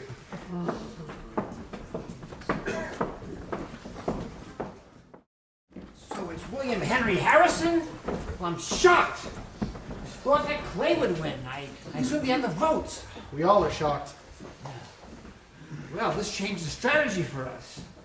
Instead of running against an established record such as Clay, we'll have to run against the man whose views are entirely unknown. Well, the issue of the day revolves around the economy. And people want to know what both our parties will do to address this situation, this mess we're in. We must pursue this bill regulating our investments. That's the key. I won't be satisfied unless we attain this legislation right away. I want more pressure to ensure that this is passed immediately. Yes, we'll do it, sir.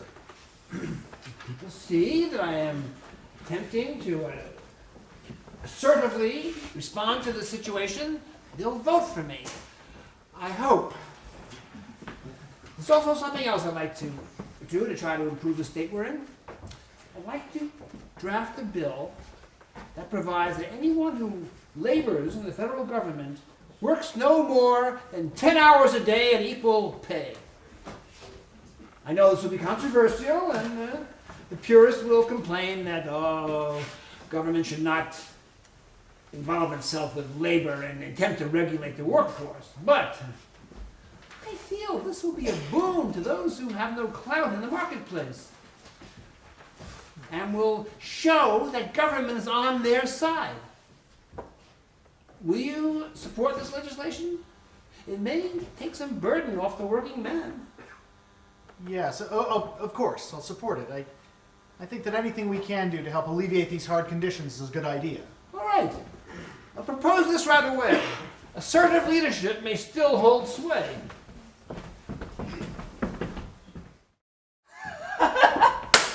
Oh, we've done it! Harrison is the nominee! Oh, I feel intoxicated by success. It was your paper that spread the news and stoked the firestorm. Oh, how heady all this is. I've been eating now for days. Oh, I need some graham crackers, and some milk. You'll have all you can eat and drink, my friend. Your circulation will explode now that our man is nominated. Everyone will want to know about him. He is a celebrity. His anonymity creates an interest in him. And we will defy him to the press. Along those lines, there's something I'd like to show you. Well, what's that? This paper here? Democratic rag from Baltimore. Oh, I know it. I know the editor. He's for Van Buren. That's clear from reading it. Responding to our nominee, he writes how Harrison would happily retire from having to campaign if he were only given a barrel of hard cider and a pension, just enough to spend the remainder of his days sitting in his log cabin. Well, does he live in one? Who cares? But this must be responded to. It's the truth. It's libel. They accuse the man of drunkenness and sloth. I mean, Don't you see? It's a gift. They have most unwittingly helped us to find our man. If you mean negatively, I agree. Quite frankly, though I'm very satisfied with our success so far, I was concerned that we wouldn't find a theme to characterize this whole campaign. Or who is Harrison? I must admit I really don't know myself. For all I know, we could have chosen an incompetent, a doddering, bumbling clerk. He has no resume. His service in the war is rather doubtful. Nothing like old Hickory's, I'm told. The Democrats with easy shrewdness could exploit these lacks. But now, with this, we have our whole campaign. I must be dense. I still don't follow you. Hard cider and log cabins. Don't you see? We could respond to this. Or we could embrace it. It could be our theme and our image. From humble beginnings, our candidate lives simply, like a rough-hewn pioneer, a man who mingles with the people and understands the lives of average folks. All right, I understand that part, but what about the cider? Won't that look as if he is immoral? Much of our support comes from the temperance voters. Won't they all be critical of that? It's a risk we have to take. Sure, we may lose some votes, but we'll gain more than we lose. We'll sign up voters who haven't voted before and build our party stronger. For they say, the party which a man votes first for will receive his vote in future. Sure, it's a risk. We take the broadside of the opposition and we run with it. No one's tried a thing like that before, as far as I'm aware. Times are changing, my friend. New voters are available that weren't before. The alienated and downtrodden. Immigrants and ne'er-do-wells. Organize a registration drive which will make tame all prior such attempts and thereby multiply the franchise. This campaign will be remembered, Horace, as the hard cider and log cabin campaign, as far as I'm concerned, and we will be made famous as the originators of the modern way to run politics in our democracy, which flourishes because of our exploits. It may be brilliant or it may be catastrophic. All the rules are changing. We must be creative now. The world's our oyster, as the poet said.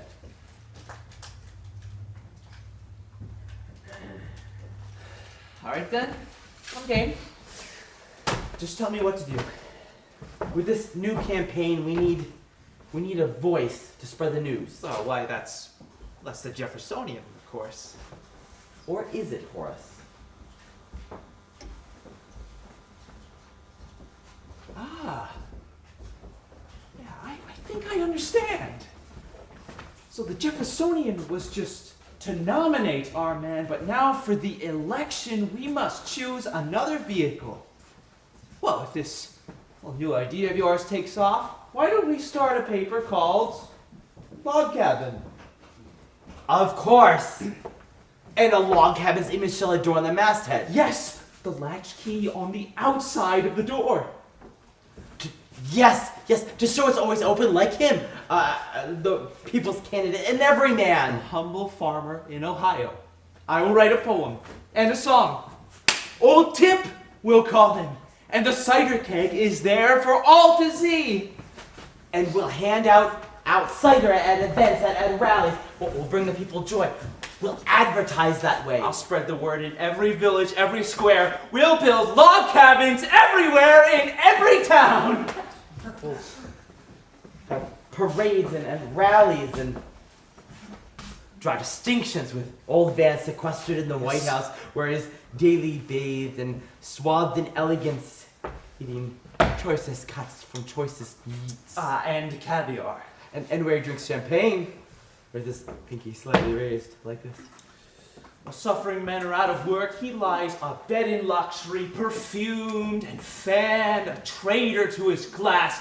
No Democrat at all, but really an aristocrat. Plump, polished, tailored, powdered, manicured. While Tip smokes corncob pipes and sits on stumps and entertains his neighbors with tales of fighting off the Indians of the war, of fallen timbers, wild Tecumseh, of the rugged West, the untamed frontier. Yes, I see there's no end to our ideas. Start this publication right away. It will be a sensation. I'll write to other editors of our persuasion and convince them to run with this as well. And I will contact leaders of our cause in other states and start a movement on a national scale with speeches and parades and floats and banners and hard cider everywhere. Trinkets, flags, and pocket handkerchiefs embroidered with log cabins, cider kegs, and images of Harrison in the wars. And this will be our slogan. Tippy Canoe and Tyler too. That is brilliant! Tippy Canoe and Tyler too. I wish I had thought of that. You can have half the credit. Who cares who thought about it? Who cares who thought it up, as long as he's elected? This is brilliant. This is absolutely brilliant. Well, we'll see. It's certainly a gamble. But what fun. What fun indeed. I mean, if politics cannot be fun, why enter them? If our campaigns are dull and plodding, people will move on. But if they can be entertaining, that's the key. That may be the ingredient that keeps this experiment of our democracy alive and vibrant for succeeding generations. 76 is fading, and you and I must now revive it. Let us set up party headquarters in Washington. There, this campaign can be coordinated by the leaders of our party. Congressmen can pool their mailing lists and resources and use their franking privilege to send material to state, to county, to town committees, praising Harrison and organizing parades and speeches and glee club meetings and minstrel shows. We must have consistent messages and broad appeal. We must mass produce our politics. Why, none of this has ever yet been tried. That's true. But now is the time to try. With conditions as they are, the desire for change is very high. And we are poised with this next election to exploit the public's pain by dazzling them so much that they forget the misery they're in. Campaigns are for entertainment, Horace. Nothing more than that. To govern is to take one's medicine, to brace oneself and swallow one's pills. But to campaign is to eat licorice, to dine on sweets and candies all year long. Van Buren can extol his plan to aid the economy from dusk till dawn. But we shall distract the public with a razzle-dazzle. Let's do it. Does he have to do this speech? Because he's not well. He wants to make it. No, but that's no reason. You could convince him not to do it. Oh, it's for the good of the campaign. I know, but he's not young now. What's this about our house? We have to change it? Yes. You have to live more like your image. See, this whole campaign is about log cabins. So, you see, you need one. Well, when we moved here many years ago, we had a cabin, but since then we've expanded on it. Well, now you need to tear that expansion down. Crowds will soon be here descending on you. What they're expecting is a log cabin, not a house. And what is this about cider? We never even drink cider. But you must. Or Well, look as if you do. It is all about the image and the style. So he'll speak, and then he'll take a swig, and so on. And this is how you run for president? Well, it is, for this campaign.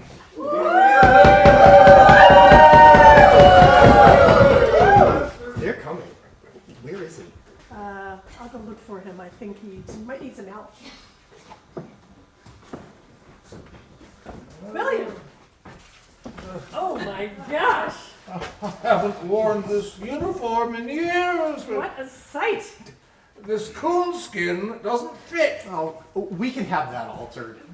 You look fine.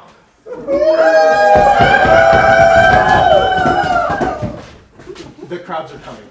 I'll get them warmed up. You need to get dressed too. Go off, and I'll call for you when we're prepared. I have my speech. It's mostly mine. Those men from Washington helped hone it. Great. I'm sure it will suffice. Now, go back inside. Your entrance needs to be dramatic. All right. Oh, come, Mother. Let's do as Charles directs. He knows what's best, I'm sure. What hoopla, I declare. Let's see.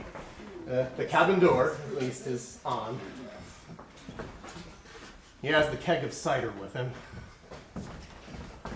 What am I forgetting? I guess we're ready now.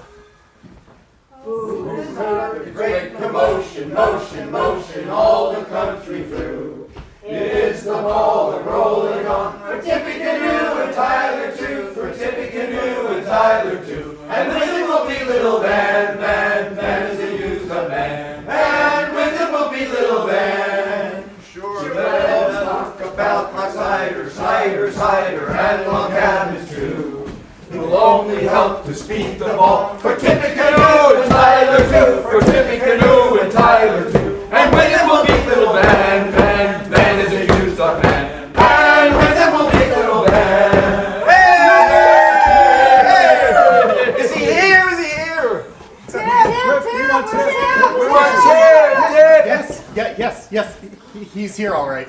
Is that his humble home? Yes, this is the simple log cabin of Old Tip. And, as you can see, the latch string is on the outside of the door. So always open for any passers-by.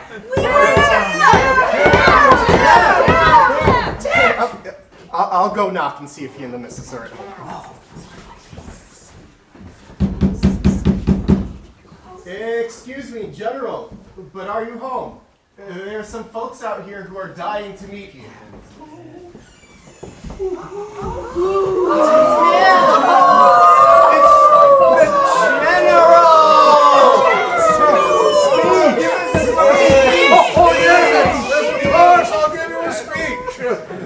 Mr. Tom, on my stump, please. What does that say?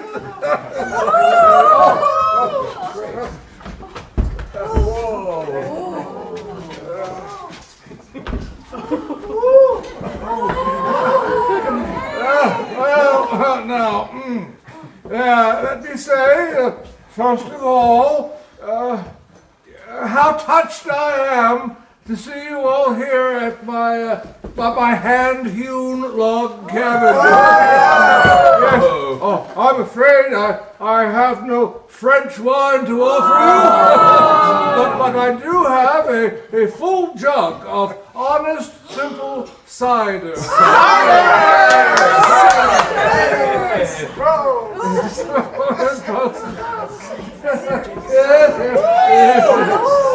drink all you want, folks. There's plenty more back in the cabin there. Now, this here's my wife of many years. Yes, we came out to these parts decades ago when we were first married. We came out here to tame the West. Yes. It was a rough country. Yes, knee deep in savages. So I became a general, and I fought the Redskins at Tippecanoe, and then at Fallen Timber. Yes, I personally and single-handedly rid this country of the most ruthless and savage of all the savages. The dread Tecumseh. Yes, and despite what my opponent may say, the country and the world is better off without him. Yes. It's a rough land, but we're rough people. We slaved every day.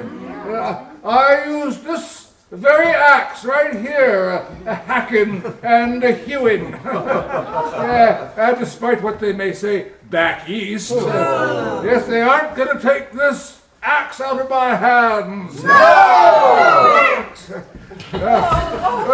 Gentlemen and ladies, I see there are a few ladies in the crowd today.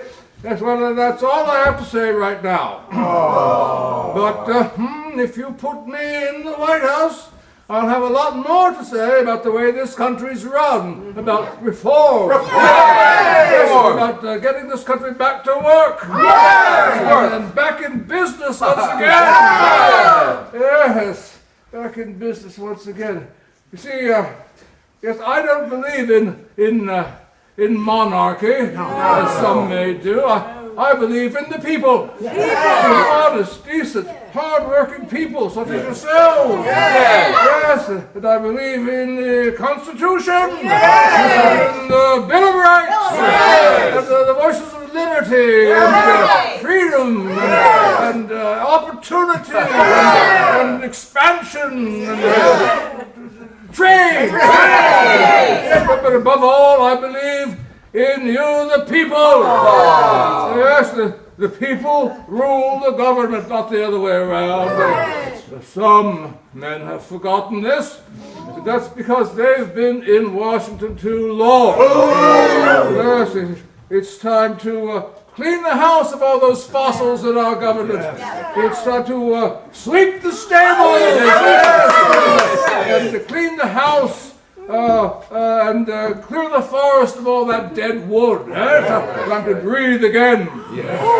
Now, I may not have the gift of oratory as some may have, such as Mr. John C. Calhoun, or the current occupant of the White House. No, I'm just a simple man with humble aspirations. I never sought this office. No, I had hoped to return to my log cabin and spend my days resting and looking back on a life well lived. Not in luxury, but in contentment and satisfaction. But then, in Harrisburg, my country called. They said, come back! Come back! We need you! We are deep in trouble. So I am here.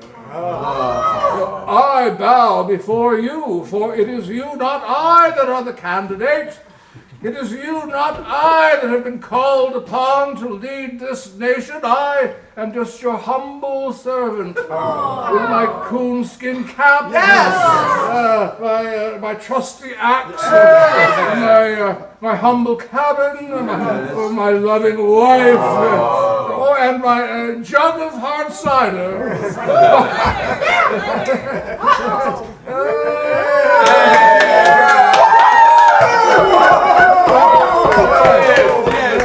What need I for champagne?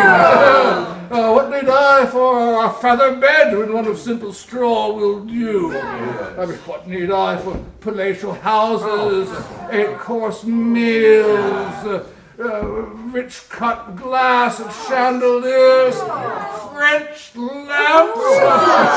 No, silk, curtains, Saxon carpets, satin divans, artificial flowers, Chinese vases, olive boats, silver tureens, golden goblets, tablespoons, forks, and knives. Is this democracy? No! Is this our country? No! No! It is not, of course it's not. Give me a humble cabin any day. An honest work. Yes, a trusty mule, a plow, an axe. And if you agree with who I am and what I represent, then help me take this country back. Yes, I will serve. For when my country calls, I salute and do my duty.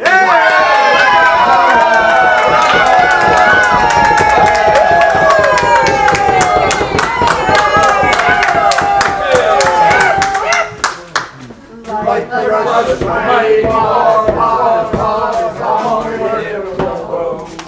and of course to bring you through for Tippy Canoe and Tyler too, for Tippy Canoe and Tyler too, and with the whoopee little band, band, band, the use of the band, and with the whoopee little band.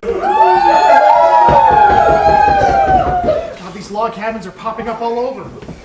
Now we hear they'll descend on Baltimore for your convention. Oh, well, they'll wave their handkerchiefs. Roll their balls. And sing their catchy songs. Sweep their brooms and march both night and day. One such rally in Columbus, so I'm told, 100,000 people showed. Is it even possible? And every day it seems a new Whig newspaper pops up with verse extolling his exploits and humble roots. My eye! He grew up in Virginia on a big plantation. Why, my roots are far more humble. I grew up in Kinderhook, a tiny village, and my father was a tavern keeper and a farmer. But this Harrison, he was born to wealth on a plantation in Virginia. This idea of humble Western roots, it's all a sham. It's an act of smoke and mirrors. Yes, but it's working. The people flock to him. Which is why it is imperative that we pass these bills that I propose that have been languishing in Congress all these months. The Treasury bill, the bill to help the workers. People want a slogan, not results. It's true. They want a catchy song, symbols, images. The ball keeps rolling. Keep it rolling on. Exactly. We need a like refrain. Oh, I read about these locofocus down in New York who crashed a Harrison rally. They cried, "Down with the Whigs! Down with the Whigs!" Okay. Wait, okay, what does okay mean? Well, it caused quite a stir in all the New York papers. People began to wonder what it signified, and at last it was revealed. Well, it's you. It's me? Well, that's right. It's an abbreviation for Old Kinderhook. Old Kinderhook? Well, where you are from. So what? I mean, I fail to Old understand. Hickory, Old Kip, Old Kinderhook. A nickname, it'll resonate. Let's use it. Well, why do I need a nickname, may I ask? You have to have one nowadays. Says who? Well, it's de rigueur. It's what? It's all the rage now. If you want to win, you have to have a proper nickname that people can relate to. Right. How does this relate to me? Okay. I like it. It's okay. What is? You are. Well, your politics, I mean. And you, of course. You are both blinking idiots! Well, how do you propose we win then? By continuing to face this crisis! Get these bills of mine into law! We have no choice. The rules of politics have changed. I'm still the same! That's why you're losing.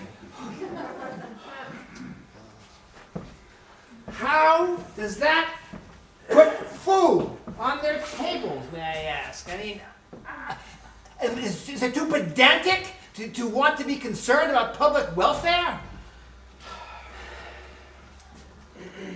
We're working on it. We've had some success in the House, but, well, in the Senate it's stalled. Oh, sir, you have a special guest, a former president. What, Quincy Adams? No, not he. Don't tell me Jackson's here. He is. Well, you're kidding. Bring him here at once, then. Is it possible to bring the old man here? Oh, it's a shock. It must be urgent. And here he is. Oh, good to see you, sir. Well, I made it. It's quite a feat for my age. At any age, your trip is long, and well, I'm thrilled to see you, but what brings you here, and why so unannounced? If I had known, I could have been prepared. I didn't want a lot of fuss. I came for one thing only, to raise hell. How so? You think I'm blind, Martin? Too, thick to understand? Every day I read the papers, I talk to people, I follow this campaign, and what I see I am appalled by. Harrison is out there speechifying. Ladies march, their songs are deafening, those rolling balls of theirs. Handkerchiefs, cider, log cabins, everywhere you look, it's sick. I know, but how can we contest it, or anybody contest it? It seems unstoppable. Go out and meet the people. Make some bold pronouncements about currency the way I used to do. Attack the banks, attack these useless Whigs. Fight back, Martin, fight back. The things they say about you, if you only knew. I think I've heard about everything there is out there. Well, don't let them do it! This is war! Think what we did to build our party, and now it's being threatened by those fatheads blowing smoke. When I remember our democracy and see how it's being corrupted, it's disgusting. Why, this Harrison, he acts as if he's me! What impudence! What gall! Well, that battle where supposedly he killed Tecumseh? Well, that's a lie. I've talked to men who fought there. He was not his murderer. It was your own vice president, I'm told. Well, that should be in every paper in the land. They need to be challenged on these lies. The press is full of them. In my own home state of Tennessee, the filth they print these days, I wouldn't wipe my ass with it. It's sick. Well, they'll print anything these days, no matter how distorted, scurrilous, or false. If I was president, I'd challenge each of those dolts to duels. And then we'd find out who's honest, has courage and integrity. Yeah, they hide behind their mastheads. Horace Greeley. He's a rat. Thurlow Weed, he's as low can be. But if I were in my cups, I'd beat them all within an inch of their lives. They didn't call me Old Hickory for naught. I'd lick them all if I were president. I'd beat them black and blue. I wish you were the president sometimes. No, but really, it's this panic that's set in. It seems insoluble and chronic now. I've tried to push some legislation. How? Well, I proposed this treasury bill. Now that is good. I read about that. So what's the problem? The problem is that Congress will not act. Those fuddy-dudds, they're hopeless. I know, but they count. They can't do this without them. No. But you can go above their heads. Speak out. Rail against them. The people love a fighter. Remember the bank rechartering back in '32? Press thought I was crazy when I vetoed that. And that was in an election year too, same as now, but we beat them. And the people loved it. Congress hated me, but the voters loved it. Yeah, I understand that, but how does that put people back to work? How does that fix the economy? You can't be too concerned with that. There are people starving on the street. You've seen that, surely. Tennessee is not immune. Of course I've seen it. Times are tough. The people are even tougher. What they need now, Martin, is not more legislation. What they need is a leader, someone they can look up to, a voice. They need to know that they can trust you. Are you aware of what they say you are? He sits in pillowed comfort, sipping champagne, being fanned by maids and slaves. A wash in every comfort he demands. It's disgusting. You should not put up with this. We do have a new campaign slogan. Old Kinderhook. Okay. All right. Your nickname's good. What's it mean? Oh, he's Dutch. It shows his roots, the way old Tip works. Yeah, that's not the same. Old Tip recalls the war in that battle where he supposedly made his name. Old Kinderhook. That's not the same. What would you suggest then? Old Hickory is taken. Little Van? Yeah. No, I don't think so. the magician. No, clever fox. No, those are even worse. They don't imply a fighter. Martin, you must be a fighter for a cause. It has to speak to something fierce. But I'm not fierce. I'm nothing. No, you're not. I think the best 2 days of being here will be the day of my inaugural and then the day I leave. Don't be so discouraged. Nobody likes a quitter. I'm aware of that. I'm not you. I'm me. I can't be someone else. And I won't lie. I won't be fake. I can't pretend to be a fighter if I'm not. And you will lose. I might. That's true. You have to want to win, Martin. The people like a fighter. If they sense you're ambivalent about this office, they won't care. They won't vote. Or worse yet, they'll vote for Harrison, God help us. That may be. But perhaps I'm not well suited for this job. Now you're being all self-pitying again. When I was Secretary of State, when I was your Vice President, when you and I campaigned together, it was different then. I felt alive and purposeful. Some men are meant to lead. Others, more suited for the shadows, like I am. We can't all be old hickories, can we? I'm sorry you had to venture all this distance. And I know you must be frustrated with me, your protege. I owe you this position. I'm president because you chose me. You supported me.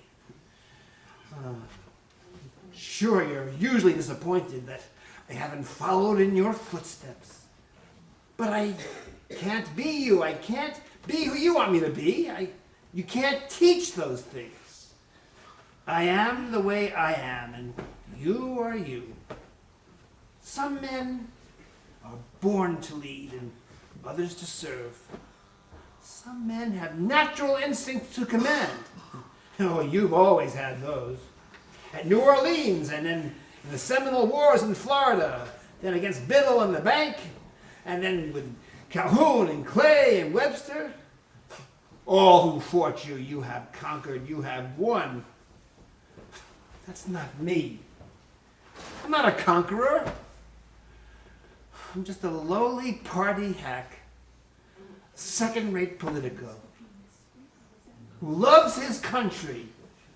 Yes, but I'm more at home in parlor rooms with policies and papers and counting heads and scheming what's next. I don't fight wars. I plan a settled peace. I'm a calm, collected diplomat, and I work hard at what I do. I worry and I think. But I'm not an actor, not on stage the way you are. The world was always your arena, and you entered it unfazed. Some men are like that, and they change the world. For myself, my flag remains unfurled. Excuse me, sir, but I have news for you. Maine is lost. Harrison and Tyler have carried it by a landslide. Oh, this is bad. For Maine, as always, votes before the rest, and often is a harbinger of what's to come. It's over. I had feared this, and now it's here. What wise words have you for me now? Should have called on me a long time ago, Martin. I might have helped you then, but now. Do you remember the day of the inaugural? I told you to talk to me, to call on me, to write, to ask me for help, to ask me for advice. Guess I was too proud to ask. I thought I could do this job myself. Well, you always gave me sage advice when I was president. You say that I'm a natural, I have instinct. That's true, but I relied on you too, Martin. No man can lead without advice. Yours was always good. It was always welcome. You've sold yourself too short. And yet I'll be I'll be remembered vaguely, if at all. Just a one-term president who had the gift of office and who lost it tragically to economic panic and collapse and to the emotions of our politics. Compressed between two generals, two men of legend, symbol, story, tale, two men most loved and cherished, praised and glorified. Well, my short term is scorned and cast aside. A footnote, one might easily overlook between two chapters of a history book. The good we do is often swept aside by raw emotion fed with human pride. So, I'll return to Kinderhook, where I can watch the lazy river rolling by and see my past, forgotten and dismissed, evaporate like sun-exposing mist. Well, this is unnecessary. One must not look back, Martin, but on. The enterprise is new. Perhaps I should have stayed in Tennessee. I'm of no use here. Past my prime. I must be going.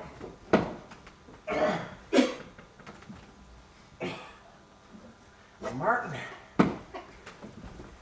don't be too concerned with all of this. These politics. It seems important.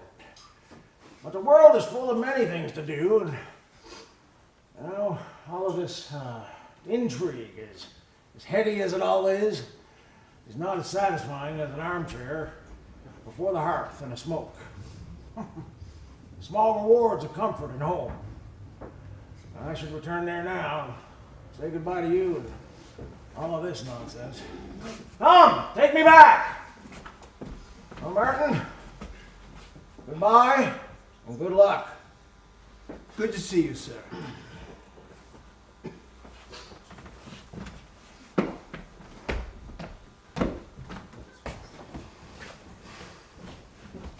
Is Maine the end? I think it is. It's hard to see how you can recover now. Well, there's still many months before the next administration walks these halls, and I won't squander them. Let's be industrious with what we've got, and what God's given us. Have you heard the news from Maine and what old Maine can do? She went for governor again, for Tippy Canoe and Tyler too, for Tippy Canoe and Tyler too. And with him we'll beat little Van. Van is a used up man. And with him we'll beat little Van. Oh, have you heard the great commotion, motion, all the country through? It is the ball rolling on for Tippy Canoe and Tyler too, for Tippy Canoe and Tyler too. And with him we'll beat little Van. Van is a used up man. And with him we'll beat little Van. As Maine goes, so go all the rest. The votes are in, and I have won. You have, indeed. In the end, it wasn't even close. Now I must prepare for Washington. I sent the manuscript for my inaugural address to Daniel Webster. Daniel Webster? Really? Why? He is an orator supreme, and he will also be my Secretary of State. Now, I want him to review the speech and make suggestions how it might be edited. It's rather long. Well, how long? An hour and a half, I reckon. That's too long. Well, it may be. I can shorten it a bit, but there's a lot I want to talk about. That much? Oh, you'd be surprised, Charles. I will not go with you, William. I'm not comfortable being so far away from home, and I don't look forward to a life in Washington. Well, then you stay here, and when I'm settled, I will call for you. That won't be long enough for me. But promise me that you'll be careful and you won't strain yourself too much. You're not as strong as you imagine. Oh, that is nonsense. I'm invigorated by this whole campaign. I feel young again. You're not, William. You're old. Oh, It's an illusion. fiddlesticks! I feel quite hale. Well, be careful then. The trip is long. There'll be many challenges along the way. Promise me you'll get rest and you won't attempt to do too much. And, you know, those senators and congressmen, they're going to want your ear. And wanting deals and favors. Promise me you'll take good care. Treat yourself with care and dignity. I will. I will. I'm not incapable. I can survive whatever they can dish at me. I hope so, William. For your sake. I hope so. Well, goodbye then, dear. Goodbye. The cabin, can we take this all down now? I look forward to getting my home back. Certainly. It served its purpose. You can take it down. And the bunting, and the cider kegs, and the stumps, and the plow, and the axe. Let's sell them all. We won't need those again. I'll only serve one term. That's all. And then I shall return and serve North Bend. And you, my dear, and you. Goodbye, my dear. Goodbye. All right, then, Charles, let's saddle up and head for Washington.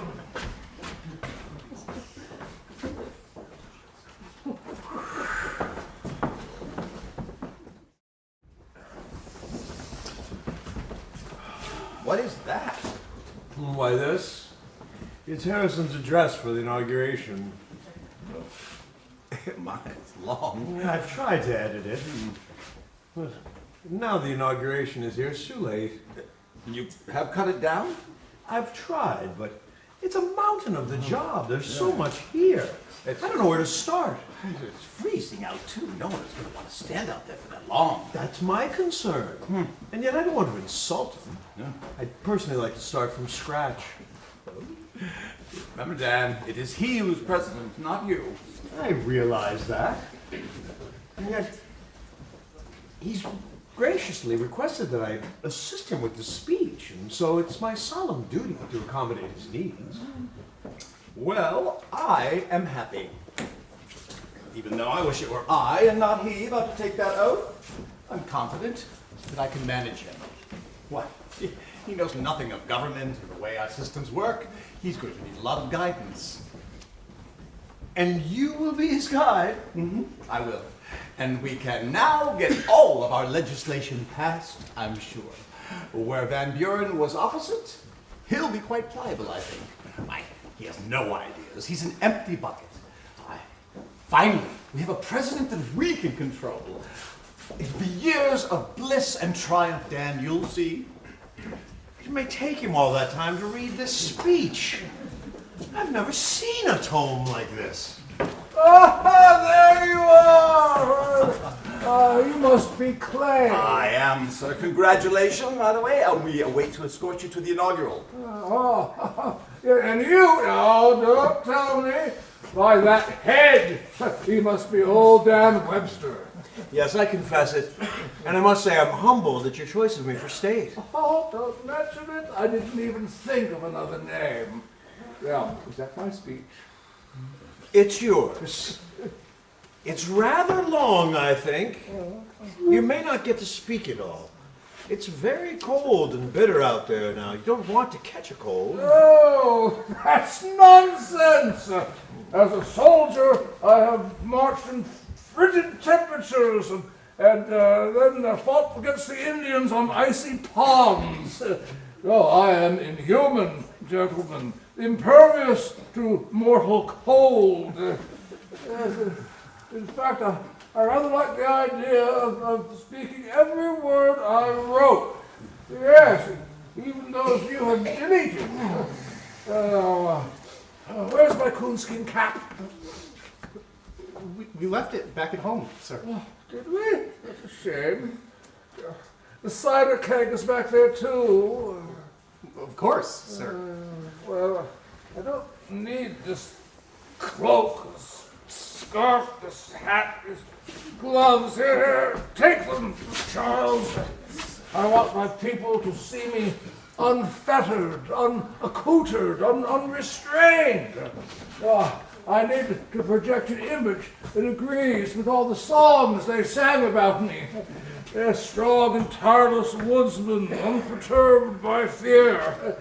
They won't be satisfied unless they've seen the image that's been sung about and praised in lyrics, music, speeches, poetry, on mugs and plates and silverware, on cups and drapery, engravings, handkerchiefs, on brooches, ribbons, candlesticks, and flags, medallions, water pitchers, stockings, hats. My features are adorned on everything. And when they see me standing there today, I want their view of me to match what they've imagined me to be. A soldier, man of valor, adamant and proud, who takes on Indians and rids the wild frontier of all their beastly savagery. Yes, I want them to be proud of what they've done.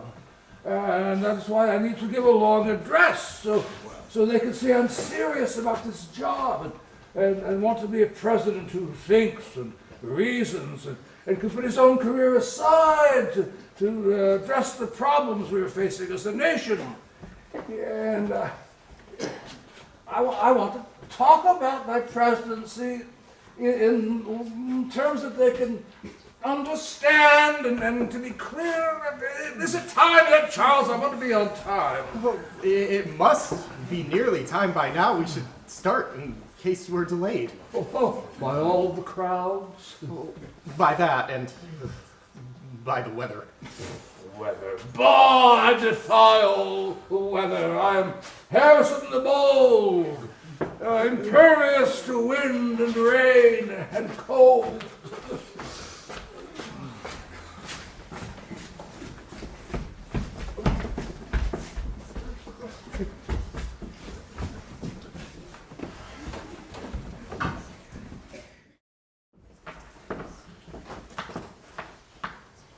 Come on, Tazewell, you can do it. Knock my marble out of there. You almost got me. Now let me try. Ooh, I got you. All right, Alice. Your turn next, but remember, I am vice president and therefore deserve to be treated with respect. So don't be too hard on me. Father, it's just a game. A game like politics. It's tough, cutthroat. Just like this last campaign, the balls must be kept rolling, eh? I can't play Nux if you keep talking. Shoot. You beat me fair and square. I guess. You guess? How do I know you didn't cheat? Let me see that marble. No, I didn't cheat. I swear it. Take an oath, then. I will not. You can't make me. You have to trust me. I trust you because you're my daughter, but I don't trust senators and congressmen or anyone in power. Father, all you ever talk about is politics. I'm sorry. Come on, let's play some more. What's this? What? Out of breath. Must be urgent. Vice President Tyler, is it? Yes, 'tis I. You must to Washington immediately. Why? What could possibly require my presence there unless the Senate is in session? But it isn't, is it? No, it's much worse than that. The president is dead.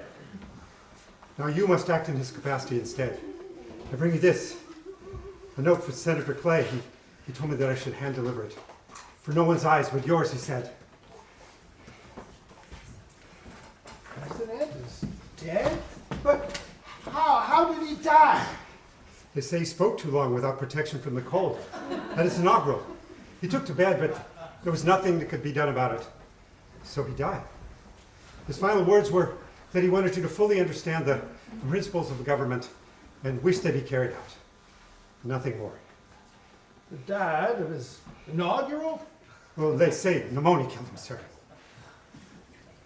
The man who slew Tecumseh, felled by his own stupidity and pride and wretched illness. That superhuman candidate, old Tip, just as mortal as the rest of us, though you'd never believe that if you'd seen those crowds. The praises rained on his exploits from town to town. Well, he was the, no. Well, do you have transportation for me? Yes, a carrot, sir. All right then. I'll join you in a minute. Let me read this letter first. Now run along.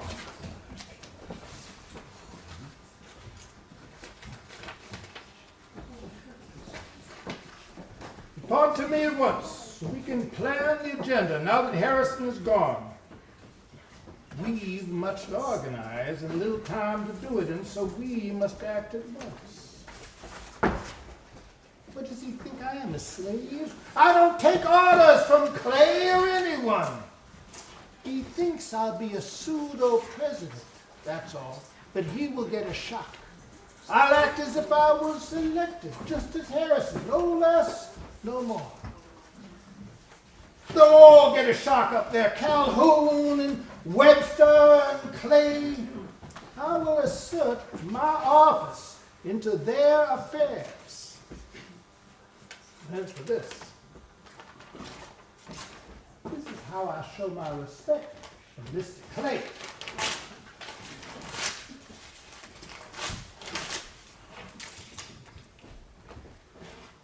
The Whigs were just convenient to me. Now that I'm president, who needs them? I'll go back to being a Democrat again. To hell with Clay, to hell with Congress. For now, I am the president, and I will take the reins of power, just as Jackson did. For now, I am the president, not just the vice, but he who leads this nation. And I will use this power to further my pursuits, not to further Clay or anyone.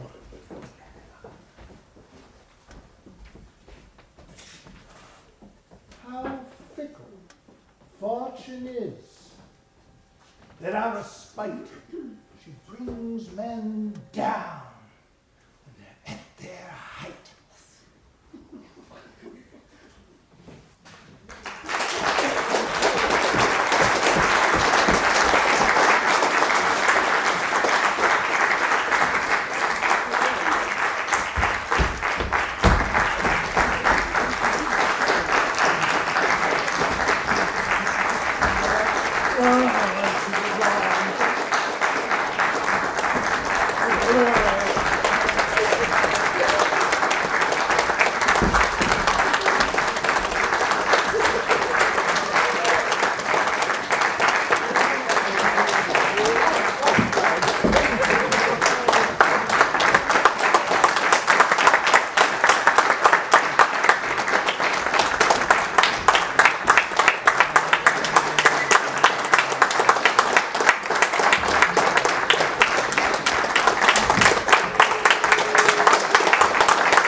Great commotion, motion, motion, all the country through.